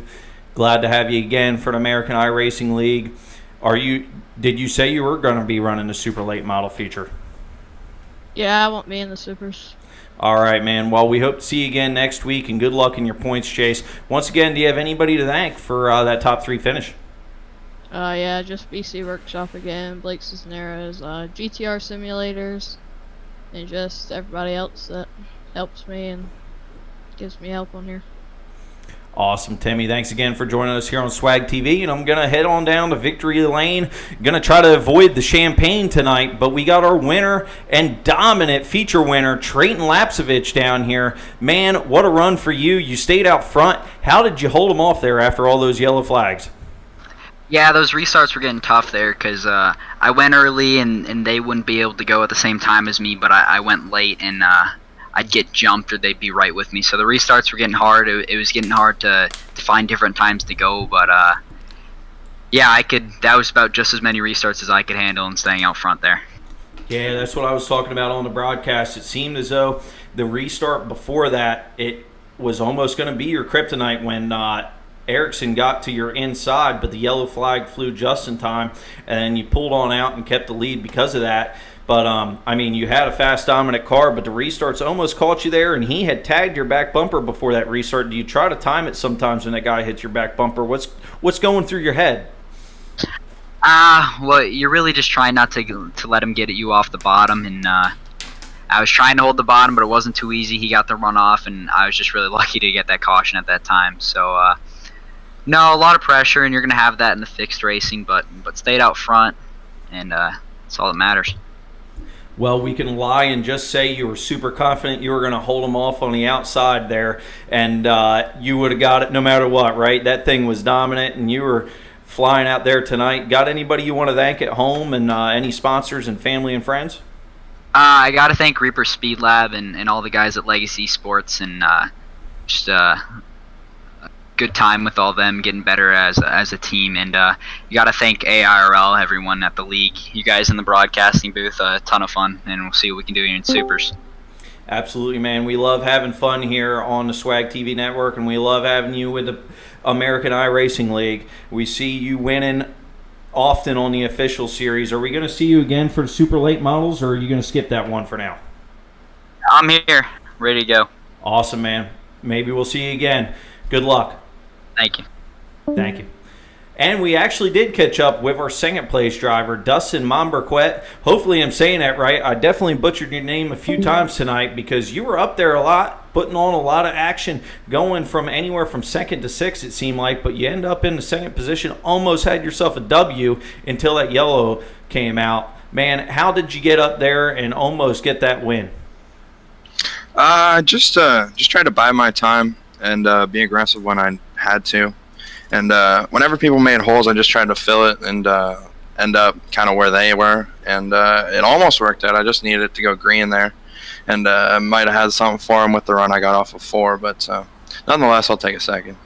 Well, it was a lot of fun to watch. You had that run off of 2 when you got to the inside. And how hard were you kicking the asphalt or the wood in the, I should say, the wood in your house or apartment, man? When that caution flew, you were about to make the move on Lapsevich there. Yeah, I was kind of upset. I knew that was my best chance, and just to see the yellow come out was kind of heartbreaking. I just kind of knew it was over at that point. I just had to do what I could to kind of hang on to second, and still surprised I even had a shot at it on that last restart. Well, it was a lot of fun to watch, man. Are we going to see you come into the super late model race? Yeah, we're here. We're ready to go. I think we got a pretty good car, so we'll see how this one goes. Awesome, man. Well, I hope your fans are watching at home. Do you have anybody to thank? Yeah, I want to thank everyone at LeDuc Matthews Racing, and Ryan Matthews, Landon Pemberton, Meg Tate, Russell Brown, everybody over there. McCullum Manufacturing, Alex McCullum, he really got the motor tuned up in this thing. And I really got to thank Josh Kosick. This paint scheme turned out really good, and I'm really excited. So thanks, everybody. Awesome, man. We'll see you in the next one, and maybe see you in the top 3 once again. Good luck. Thanks, man. Thank you. And we're back on Swag TV after the top 3 post-race interviews there. We got to thank, once again, you're going to hear this a lot because they're great to us. But if you guys get the chance, go over to ComServeWireless.com. Check them out. Check what they can do for you with your wireless provider. And they'll take good care of you there. Also got to congratulate Brandon Godovic once again for getting that Xfinity ride with Sam Hunt Racing. Hope he does well. Good luck to him. Also got to thank Massman Family Racing and Studio Displays. Studio Displays got some beautiful displays. They work on things such as the Panther Stadium, as our buddy Brandon Gagnon is with us on the broadcast. Maybe you can tell us a little bit more about Studio Displays if I got your audio. Looks like I might have a little malfunction with Brandon, and by malfunction I mean he's either away from the mic getting himself an adult beverage, or he'll be back in a little bit. We'll figure it out. But we'll get with him. I want him to talk a little bit about Studio Displays if I can get him on here, because he's very knowledgeable on that. Also, we have SwagWrapsOnline.com. Check it out. We are going to be going live very soon with that, and in the next few weeks you'll be able to go to a website, put in your graphics, and be able to get any product you need made by Swag Wraps to be able to put on the side of that late model of yours, or maybe your Chrysler minivan that you drive to soccer practice every day to drop off your children. You can put congrats Emily or something for her league championship. We do it all over here at Swag Wraps Online, and you definitely need to come by and check us out. Also got to thank Team 126 Racing for sponsoring the cautions, because, man, we definitely needed a caution sponsor after that one. I mean, goodness gracious, we had about 150 of them, but it was still a lot of fun racing to watch. And Sim Speed Shop, who brought this broadcast to you with their support.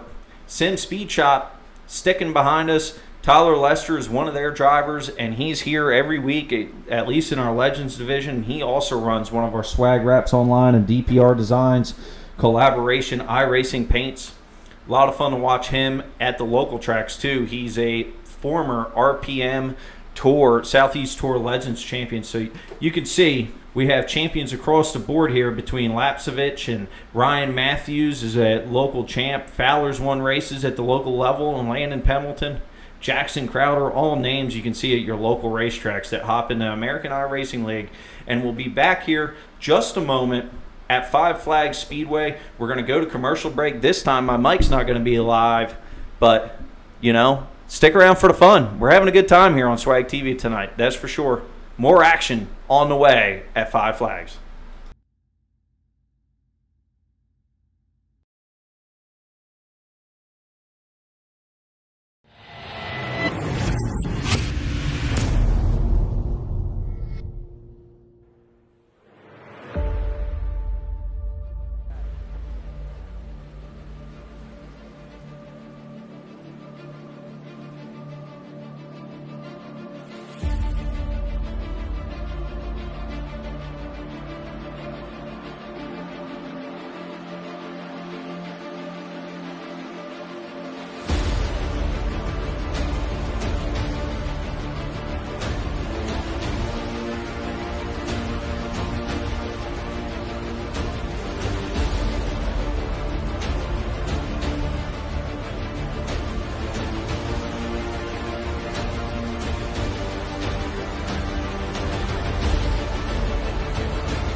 And we're back live here at the Five Flags Speedway tonight for some more American iRacing League super late model action to come. We got a 100-lap feature finishing off this action-packed night here at the Pensacola, USA Station Speedway of Five Flags.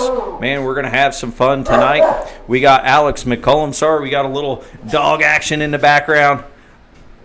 But we got some dogs that are going to be fighting for the spots here tonight between McCullum and Ryan Matthews. It should be some good action. They are currently sitting in our top 2 positions. Here in just a moment, we'll have Brandon Gagnon on with us live to talk a little bit about our partners. He is actually with me right now. Brandon Gagnon, I want you to talk about Studio Displays because I hear all these cool things you guys are doing, and I just want the fans and the people watching to know all about it. Yeah, Studio Displays is located in Pineville, North Carolina. We were celebrating our 40th year last year in 2020. It was a little rough. Going to celebrate the 41st year. Custom interiors, fabrications, museums, trade show exhibits, and now we've even jumped into the virtual world as well. So virtual booths, virtual exhibits, showrooms. That's awesome, man. Studio Displays, putting on all the exhibits you can imagine, some beautiful displays. Brandon, I believe you cut out there at the end, but we got to hear the majority of it, of what Studio Displays does for the world and for us here at Swag TV. Great concept they have. We'll hear some more from Brandon maybe later or maybe next week on the American iRacing League broadcast we have with Swag TV. We also cover, once again, the Studio Displays Super Late Model Dirt Tour. We'll be covering a lot more in the future, but right now we're going to get back to action here at the Five Flags Speedway in just a moment.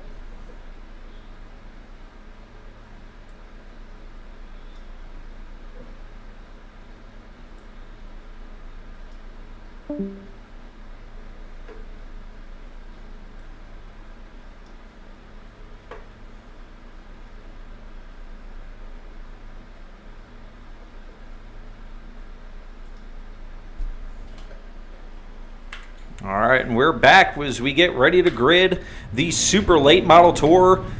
Tonight's action brought to you by Sim Speed Shop, ComServe Wireless, Massman Family Racing, Studio Displays, and SwagRapsOnline.com. Team 126 Racing will be bringing you the yellow flag coverage tonight. Starting on the pole, we have New Jersey's own from Phillipsburg, Alex McCullum. Starting in second, Ryan Matthews, the Langley Speedway Legends Car champ, will be here tonight trying to put it on here at Five Flags. Followed up in third, we have Devin Morgan. In fourth, Landon Pemberton. Rounding out the top 5, Blake Neer, one of the top 3 competitors last week at The Rock. Dustin Momberquette starting in 6th, followed by another top 3 finisher, Aura Center, and our late model feature champ and winner, Trayton Lapsevich, in 8th position. That's how you know this field is stacked when you got a winner like that, starting in 8th. Thomas Axum going to follow him up in 9th. Austin Edwards rounding out our top 10 in 10th. Landon Huffman in 11th. Exciting stream he has on Twitch. You should check that out. Derek Nickel, another popular broadcast we have is with Derek Nickel. Sorry we lost our deal here. We'll get back live here just a moment. Boom. We're back in the action. Sorry, lost the leaderboard there for a moment, but we got Bradley Erickson rounding out into the top 13. Alan Peterson in 14th, 15th, Carson Nagy. And then followed by Tyler Payne, Kyle Fowler, and Zach Miracle.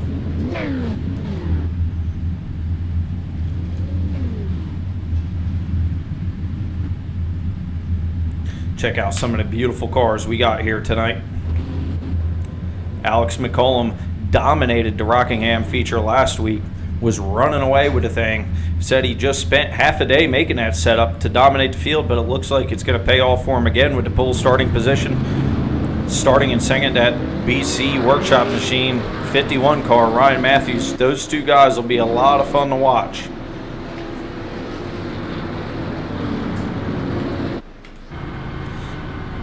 Super late models are beautiful race cars. Cars Tour puts on some of the best racing all year long. If you hear these things, it'll make the hair stand up on the back of your spine and your neck, man. It's some fun racing to watch, and we're going to get a little bit of taste of that tonight in the American iRacing League Series. Getting ready to go green here in just one more lap. They'll be taking a green flag. We'll have some amazing racing going on between these competitors. Our top 10 is full of cars. Our lowest I rating in the top 10 is a 2.9, with our highest capping out at the 7.6 with Trayton Lapsevich. Several cars in that 6 to 7K range. They are no joke as we get ready. The pace car lights are off. We're getting ready to go back green flag racing for our tonight's 100 lap feature. McCollum got to wait for the flagman, and we're off. Green flag racing here at Five Flags. McCollum jumping to start here, door to door with Matthews in the 1. They're side by side all the way back to the 6th position. Landon Pendleton trying to hang on the outside, and that Zero Machine as Lapsevich loose there towards the back, and there's one car around on the bottom of the racetrack. They're 4 deep. Can't call that action, man. They're going all over the place sideways. Somehow no yellow flag yet. Work our way all the way through the back of the pack. Dustin Momberquet, our top 3 finisher last race, back here in 14th, just trying to survive. After that melee early on, they got all stacked up. Hamilton into the top 5. Our center already up 1 position. As they race here, Lapsevich into the back. Erickson sends them up the hill. Those are 2 of our feature winners back there in 8th and 9th.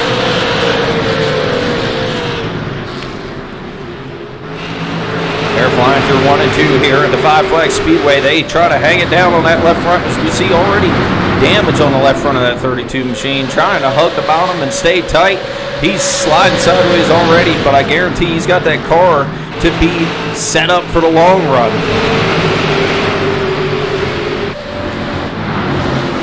Hamilton into 3 and 4, working on that 14 machine of Blake Neer, who ran in the top 3 the majority of the last race at The Rock.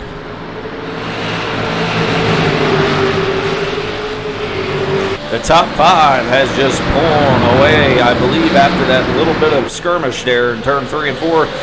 Kind of let this top 5 get out front, and now they're going to either save tires or a couple might work on track position, but I'm pretty sure those 5 guys are happy to be where they're at right now. These supers fly around this high banked oval.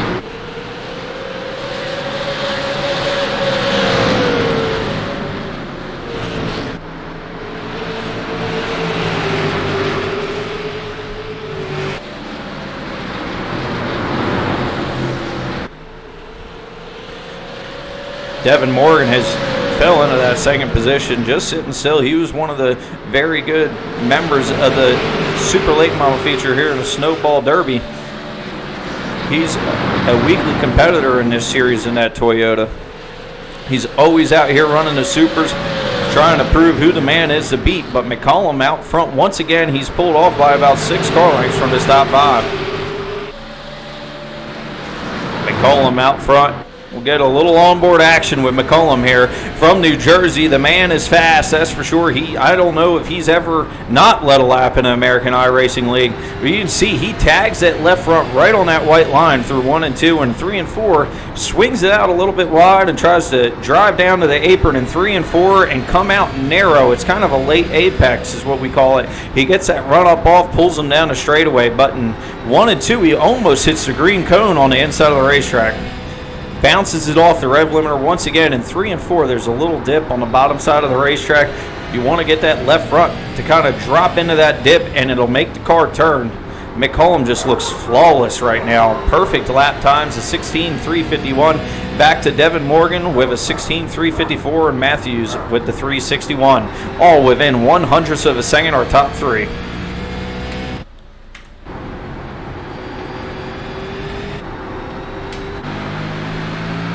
You can see the gap just stretching out a little bit between McCollum. Blake Neer down running into the 40s. You can see he's just trying to hang on to that top 4 position.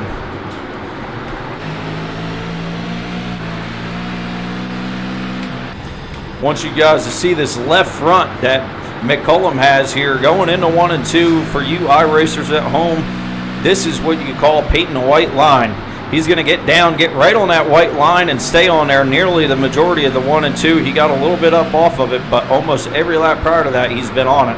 We'll see. He's still in the 30s, but the rest of the field dropping off into the 40s and 50s after 17 laps.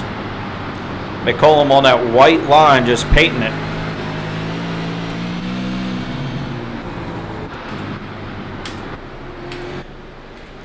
Derek Nicole just riding in the back, biding his time, trying to keep those tires on that machine, sitting there in the, sorry about that, 14th position. Not really that far back. Only got about 20 cars in this feature tonight. 15 are still racing.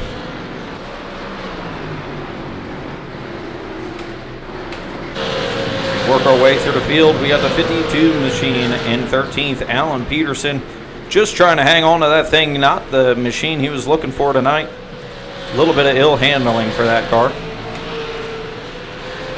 Bradley Erickson, he was running in our top 8 earlier. Not quite sure what happened, but we did see that left front damage a little bit from that skirmish when they all got together 4 wide and 3 and 4.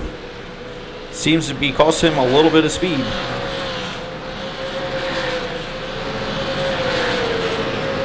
Dustin Momberquet, top 3 driver, sitting in 10th.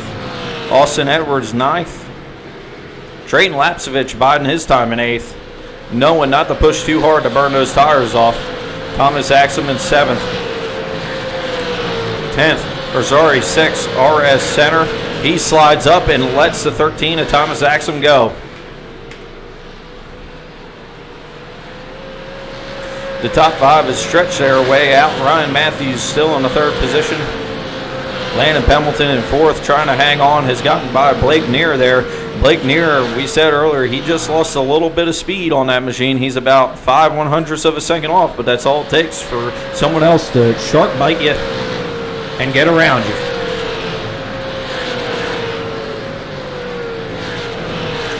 This action tonight is brought to you by ComServe Wireless, Studio Displays, Swag Wraps Online, and Massman Family Racing. We have not seen the Team 126 Racing caution yet, but I have a feeling as this race goes on, these cars are hard to drive, and the longer it goes, the harder these tires are to keep underneath those cars. No tires are allowed to be taken in American iRacing League Series unless for some special event reason. So you got to take care of them. This car's got well over 600 horsepower. Going down a straightaway, some tracks you're only half throttle just to keep that thing underneath of it. As we got 26 laps down, McCullum once again dominant here, out front by about 10 car lengths over Devin Morgan. Devin Morgan last lap, as you see, is 16.632, just barely off of our leader. Not sure if he's just trying to bide his time or if, you know, I wouldn't be surprised. McCollum could be out front and just riding, taking care of that thing. He's had some great handling machines here so far in this American iRacing League season because he's already has 90 laps led for the series. Huffman back through the field has ran a 690. He's right there, just a few 100ths off of our leader. So guys through the field here between him and Thomas Axum was actually our fastest car on the racetrack in 6th.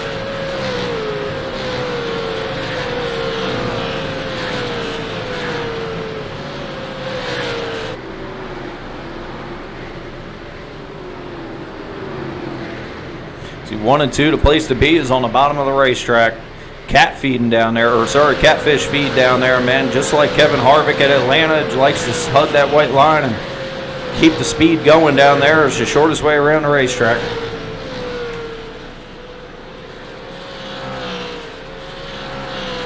Got a single file field all the way through. Back here with last race winner, Trayton Lapsevich, the Canadian, sitting in 8th.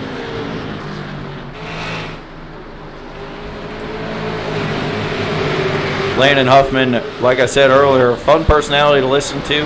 I was sitting on a couch and said, what can I watch on TV last night, and popped on Twitch, and he was live.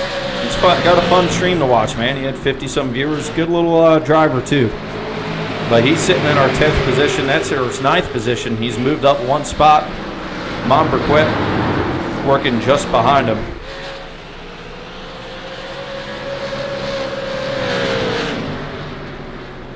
It's Landon Huffman in that 75 machine. Trying to work on that 32 car. He's about 3 car lengths back. This is the closest battle we got on the racetrack currently.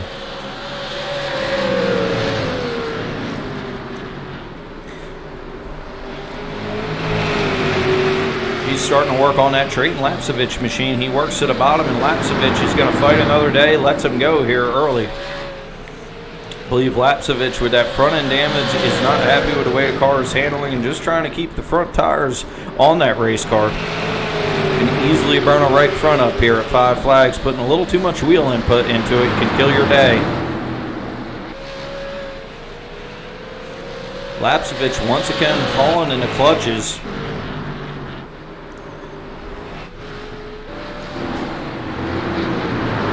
Lapsevich was falling in the clutches of Dustin Monberquet there.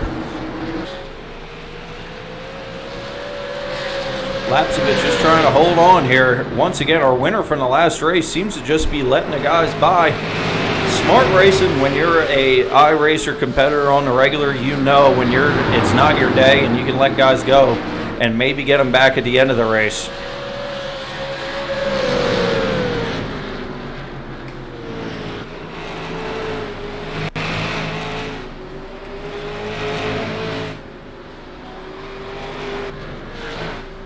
Devin Morgan bottoming out on that left front, but he has stretched it up about 10 cars over. He's not liking the handling on that car. He's gotten into the fence a couple of times there off of turn 2, and again off 4. He's wearing that wall out. You know, there's no cushion on asphalt racing, but sometimes the most comfortable spot is just running right on the wall.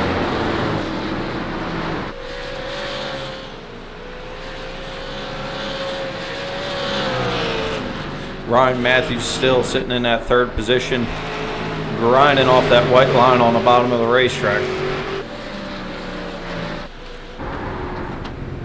He's got a little bit of a loose handling machine as we ride on board the BC Workshop 51 car.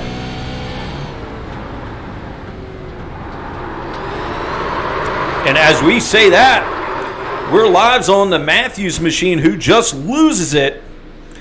Man, what a bad break for Ryan Matthews. Sounded like the rear end just lost all grip, and he tried to hang on to it. Slaps the left front into the fence, not the way he wanted his day to go.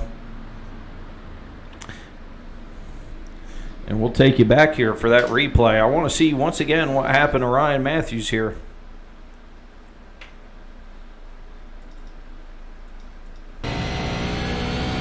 He gets into one, and then the rear end slides. He grabs the gas and just loses it. Slaps that left front in the wall for this Team 126 Racing caution. First caution of the race on lap 45. And I have a feeling that's the caution that Devin Morgan needed to get back up there and give Alex McCollum a run for his money. Big surprise. Big developments for Ryan Matthews to be knocked out of this race this early. Not something you see too often. Right along Devin Morgan as he stares down the 09 machine of Alex McCollum. He's got 09 on the back bumper. He's also 09 Motorsports takes care of that ride. I'm sure they're happy with the car they've brought the last few weeks.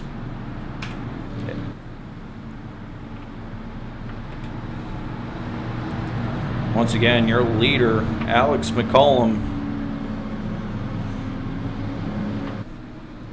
So far, if my math's correct, I'm pretty sure he led every lap at the Rock.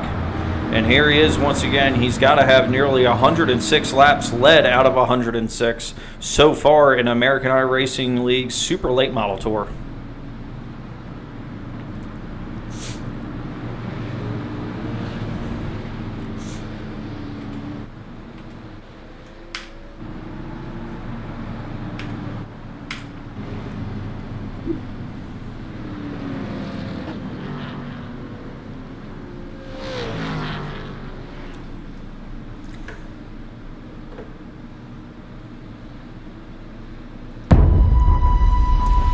of our cautions every week with the American iRacing League is brought to you by Team 126 Racing.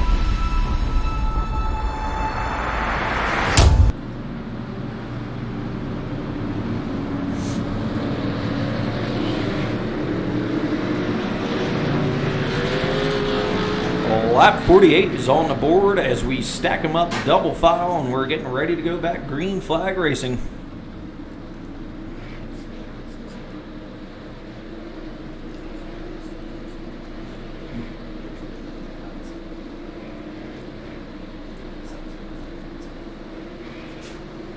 And we're getting ready to go back green flag here at Five Flags, and McCollum jumps to the lead already. McCollum out front as we go 2 wide racing back through the field. The 75 machine back there just a little bit trying to make that move. Landon Huffman into the top 5. They already stretch it out single file here at Five Flags. They're working their way through the pack. Thomas Axum has found himself into the top 3. Big surprise tonight. He was running in the 8th position just a moment ago, it seemed like. Now all of a sudden he's working into the top 3, working on Devin Morgan.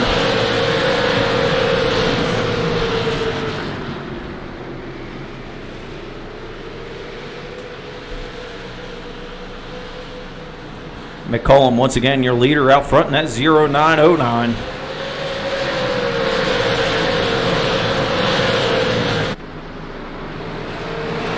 Devin Morgan trying to hang on to the 2nd position, but last lap, Thomas Axum, almost as fast as our leader, is trying to work on that 112.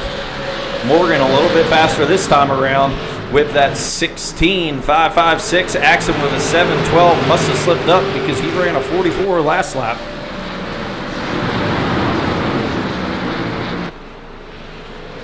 Keep our eyes on that 2nd position, but Devin Morgan seems to stretch it back out over Thomas Axum as we work our way through the field. Axum in 3rd. Going to be followed by Blake Neer in that 14 machine. Kind of Clint Boyer look-alike, that number 14. Great looking design on that car.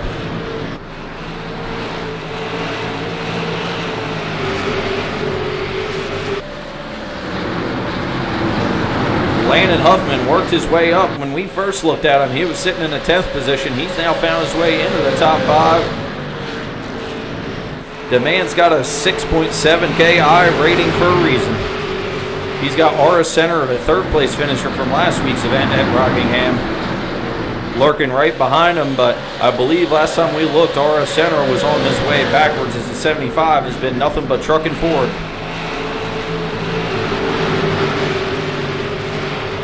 Dustin Momberquet there in that 16 machine. Clean looking race car. He did bang the right front end a little bit though behind the wheel well. I'm sure he's fighting a little bit of tight. Lapsovich, I wonder if he came down and tried to work on that machine. He's sitting in 8th right now. But that nose is just not on the ground, and just like in real life, iRacing takes into account sealing that front valence off. These super late models just a little bit faster than the late models. Aerodynamics can affect the performance.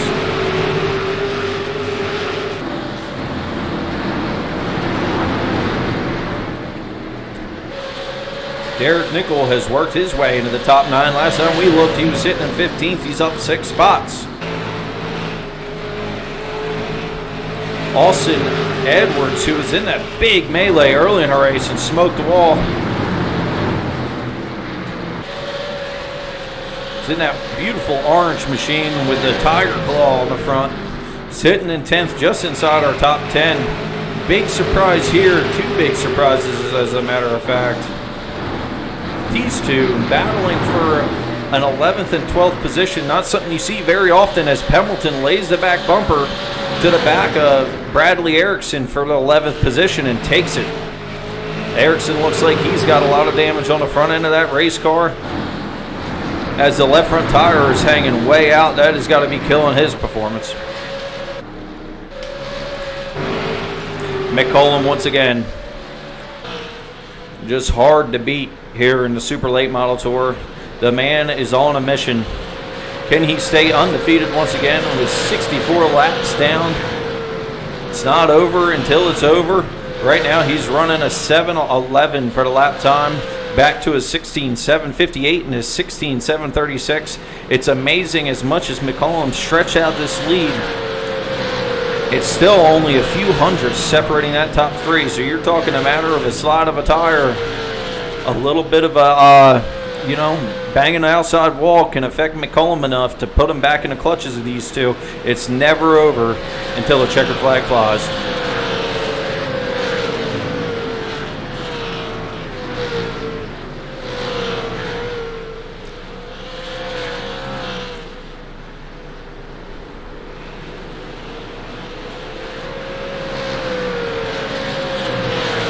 McCollum off about 15 car lengths in our lead. Back to Devin Morgan and Thomas Axon in that 13 machine. Some exciting news this week.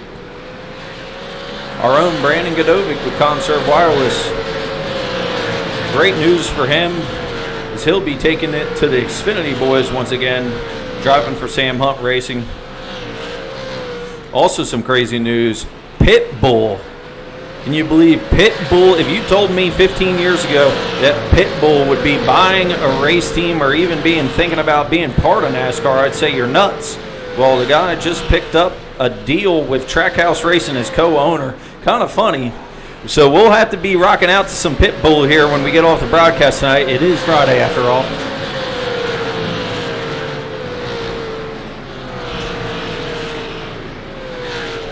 Blake Neer here now has fallen into the clutches of that 75 machine, Landon Huffman.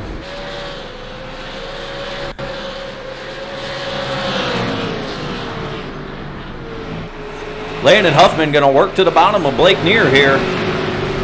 That bottom feeder, 75, Landon Huffman. It's not over yet, man. That man has worked his way from outside the top 10 up to the top 4. He's going to try to run that 75 car all the way up to the front.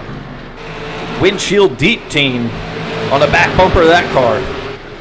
So right on board of Blake Neer right behind. We can see where Landon Huffman's beating him up off here. He beats him down the straightaway just a little bit, not because of power. He's just getting a little bit more momentum. As you see, the 75 isn't painting that white line like we talked about earlier, like McCullum.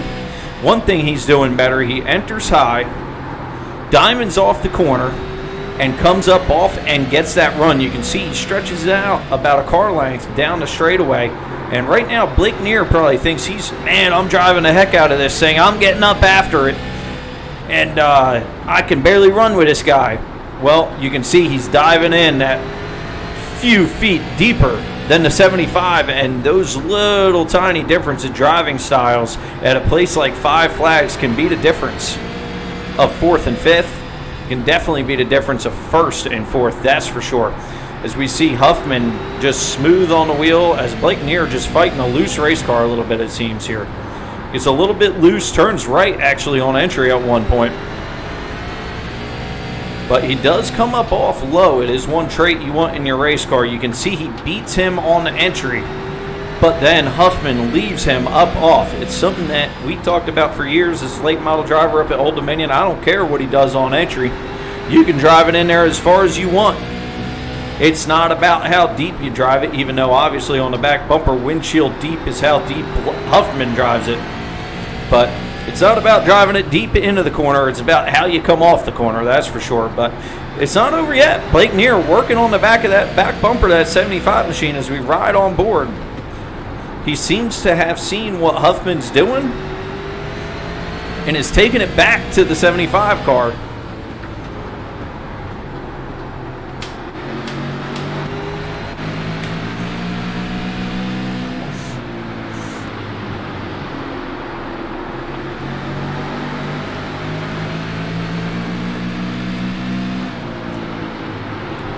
Following right in the tire tracks of that 75 machine of Landon Huffman.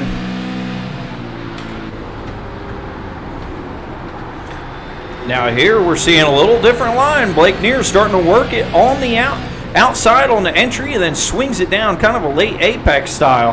He must have learned something when he got behind that 75 car, and now he's starting to work back to his back bumper again.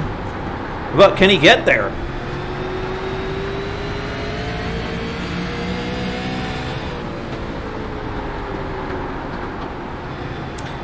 Well, now that last lap, Huffman rides the bottom of the racetrack, keeps the left front down as Blake Neer gets a little bit loose, loses the rear forward bike coming up off the 2 and gets sideways.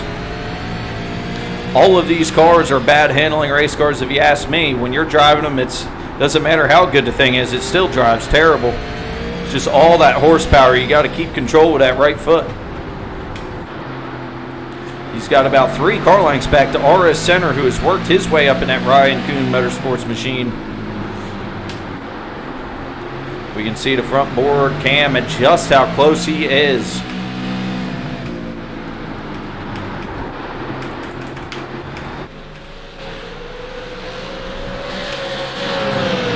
Eventually I'll have preset cameras to skip all that stuff in between.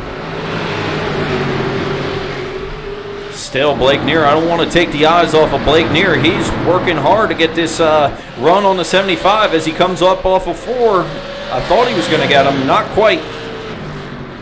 See, he's widening out that entry. And what's funny is Huffman now running a more protective line, keeping the left front on that white line.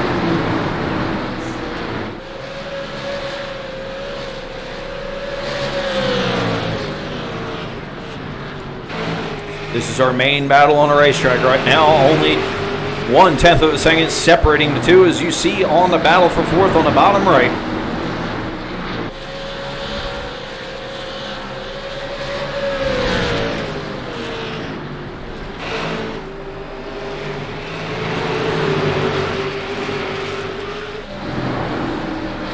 Now, even though this racing is going on, RS Center had gotten up a little bit on him, but now he falls back to about a second off of Blake Neer.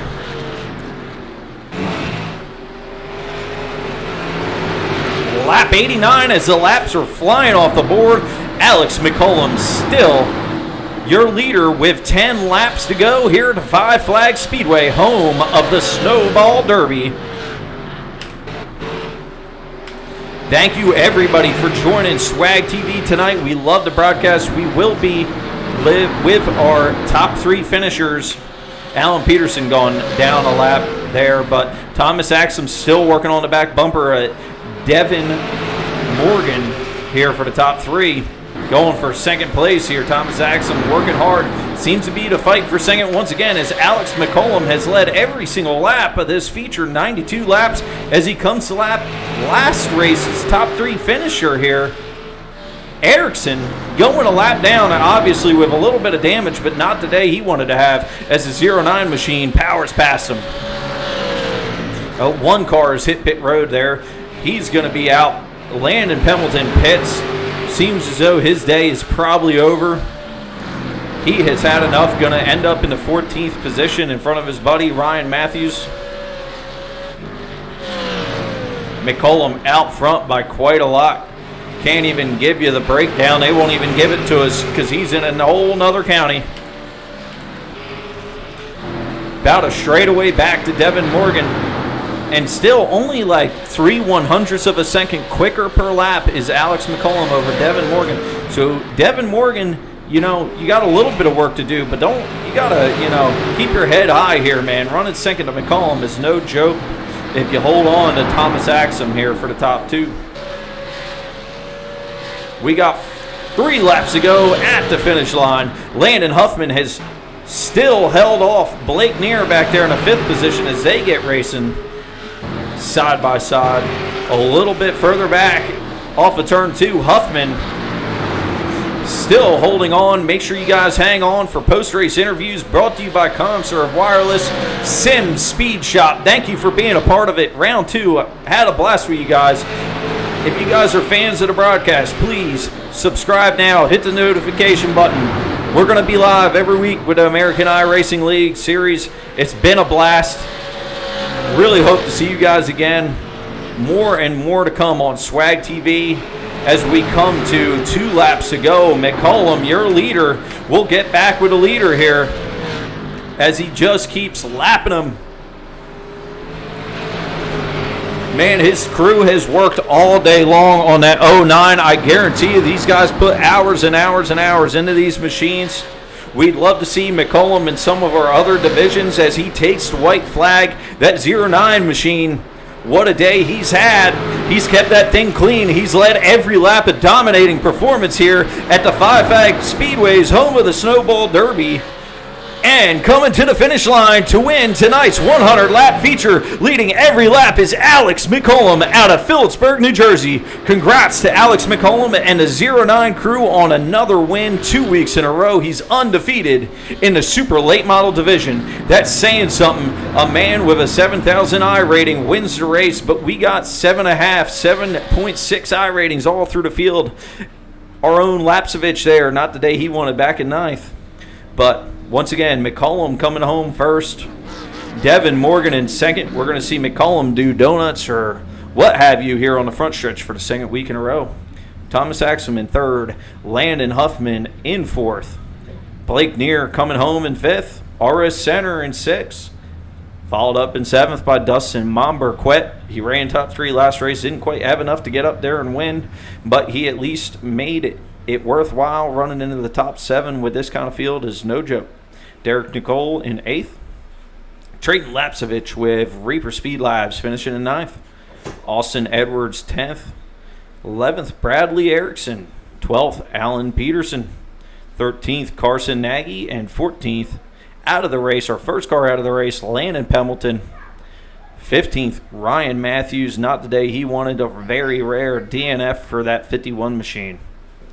Unfortunate for these guys, we have Eric Steele out in 16th. Tyler Payne out in 17th, and the rest are just our friends that were hopping in to watch and enjoy some super late model racing. Thanks for joining. We are going to be with our top three here in just a moment. We didn't have a lot of cautions tonight, but got to thank Team 126 Racing for being a part of it. Massman Family Racing, Studio Displays, and Swag Wraps Online. Thanks again for Sim Speed Shop covering round 2 of the American iRacing League. We'll be back in just 1 minute with our top three finishers.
All right, we're back live here at the Five Flags Speedway, home of the Snowball Derby on Swag TV. What a great race tonight.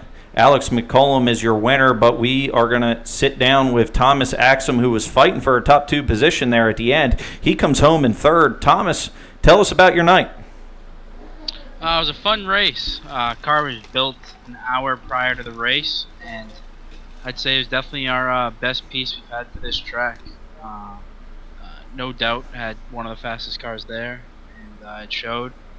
I wish I was better in Q, but can't be mad about a top 3.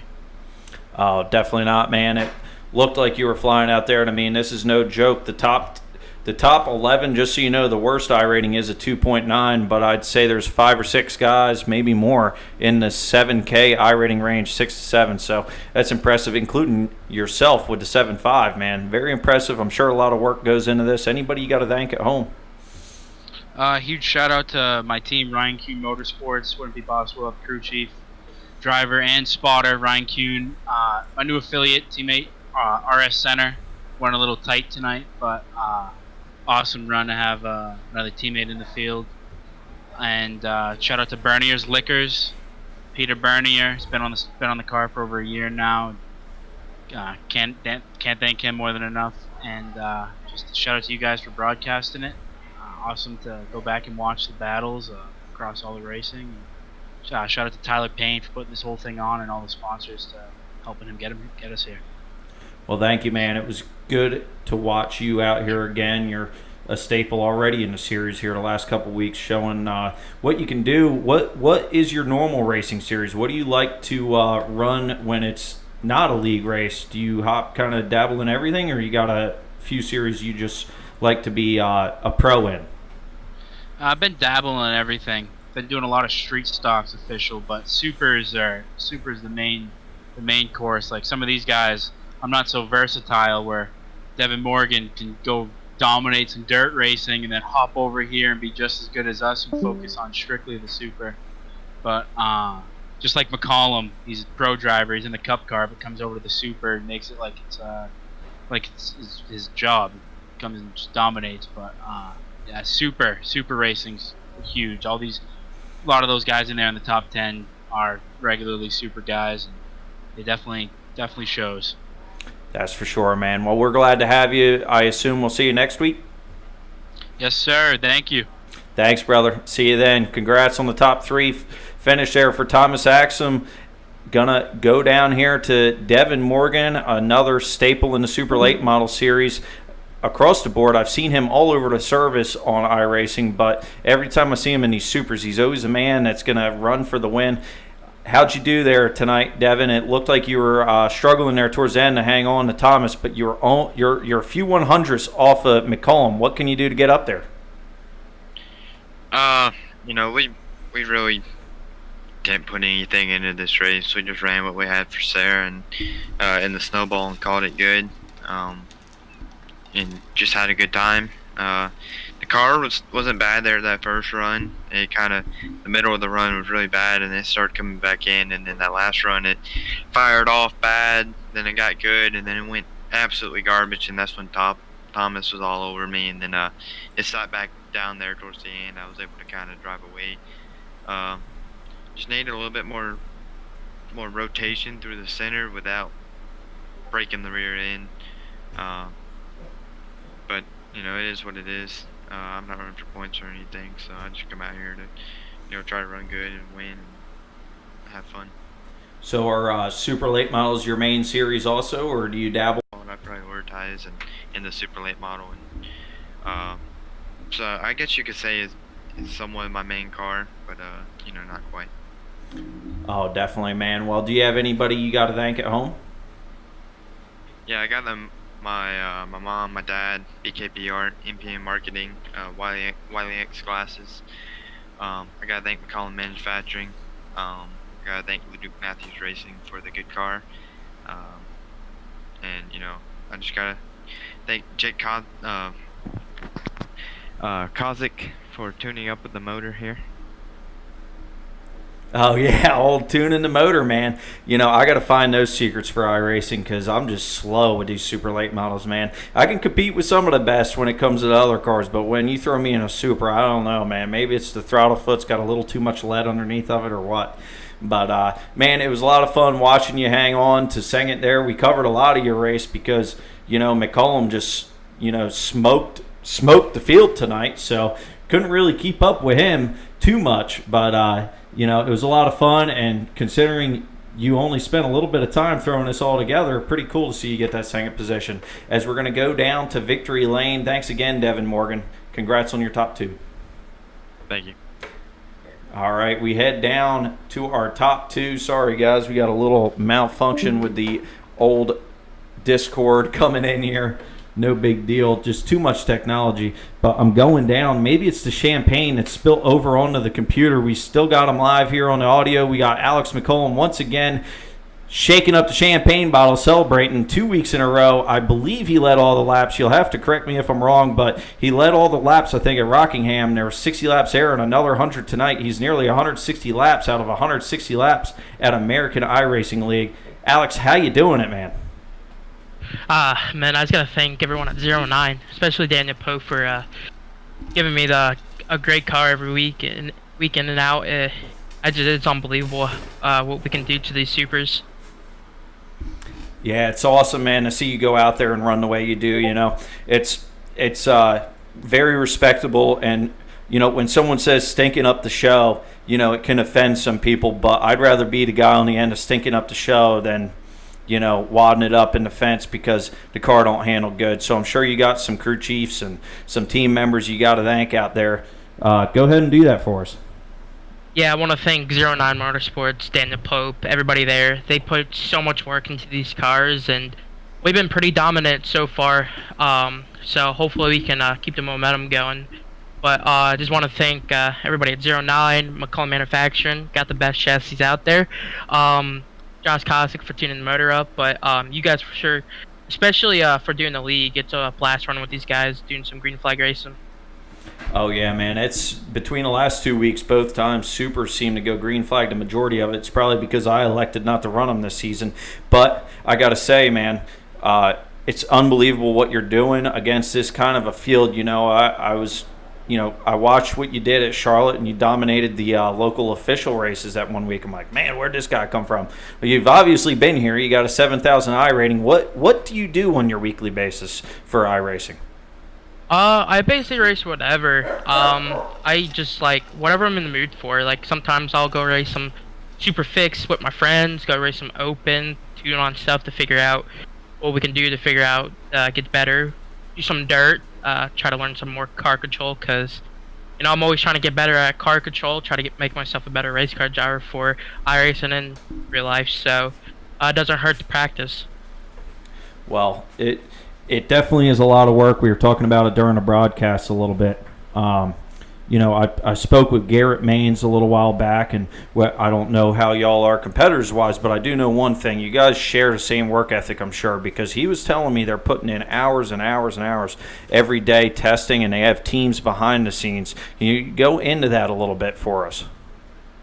Yeah, it's basically it's all just 09 right now. It's me, Daniel Pope, and bunch of other guys working on these, but we usually spend about an hour on the super because we have a pretty good base that we work off, so we usually just make minor adjustments. But like Rockingham, we had to build a completely different car because you're pretty much almost wide open there, and how banked it is. So everybody puts a good amount of work in. I wanted to say we put more than 2.5 to 3 hours in, but it depends on the event. Like the Derby, we put in quite a lot because obviously that was a big race for everybody. So everybody puts the same amount of work in. We all test the same, so everyone runs really good. That's awesome, man. It's crazy because when I got into it, I had no idea how much work was really going into it. And, you know, I was like, man, how are these guys just getting these things and smoke the field out? It's obviously time and effort and talent too. You know, it's definitely similar to the real world. As you drive Legends cars, I know I've seen you. We were teammates for a couple of weeks when I was over at KBR, and you know, you're a good kid, got a great head on your shoulders. Are you doing any real racing going into 2021? Yeah, I was supposed to head to Charlotte Motor Speedway next week to run Winter Heat, but something came up at Charlotte, so they had to push it away. So getting the car ready for Florida Winter Nationals. So gonna try to do good there, put all my work in. So hopefully we can get the results that we can get. But overall, 2021's been a good season. Well, awesome, man. We look forward to having you more in American iRacing League. And thank you again. Congratulations on your win. If you got anybody else to thank, let us know. If not, we'll see you next week. Thank you. Thank you, brother. Well, that's it for us here at Swag TV. Once again, please hit the like and the subscribe button on Facebook. Share us out there to your friends if you enjoyed the broadcast tonight. You know, we're we're in progress of learning. You know, we're having fun. There's a lot of things we can work on, but I think so far so good here at Swag TV. The biggest thing is we're having fun. We have some good partners with us between Team 126 Racing, our friends over at ComServeWireless.com. Got to check them out if you need wireless services. Massman Family Racing. One more time over to Studio Displays and SwagRapsOnline.com. And thank you to Sim Speed Shop for making it possible here to have the Round 2 American iRacing League at Five Flags. We'll see you next Friday for the American iRacing League, and before then, we'll probably see you this Tuesday for the Studio Displays Super Late Model Dirt Series Tour. And your host, David Polens, thanks again. We'll see you next time.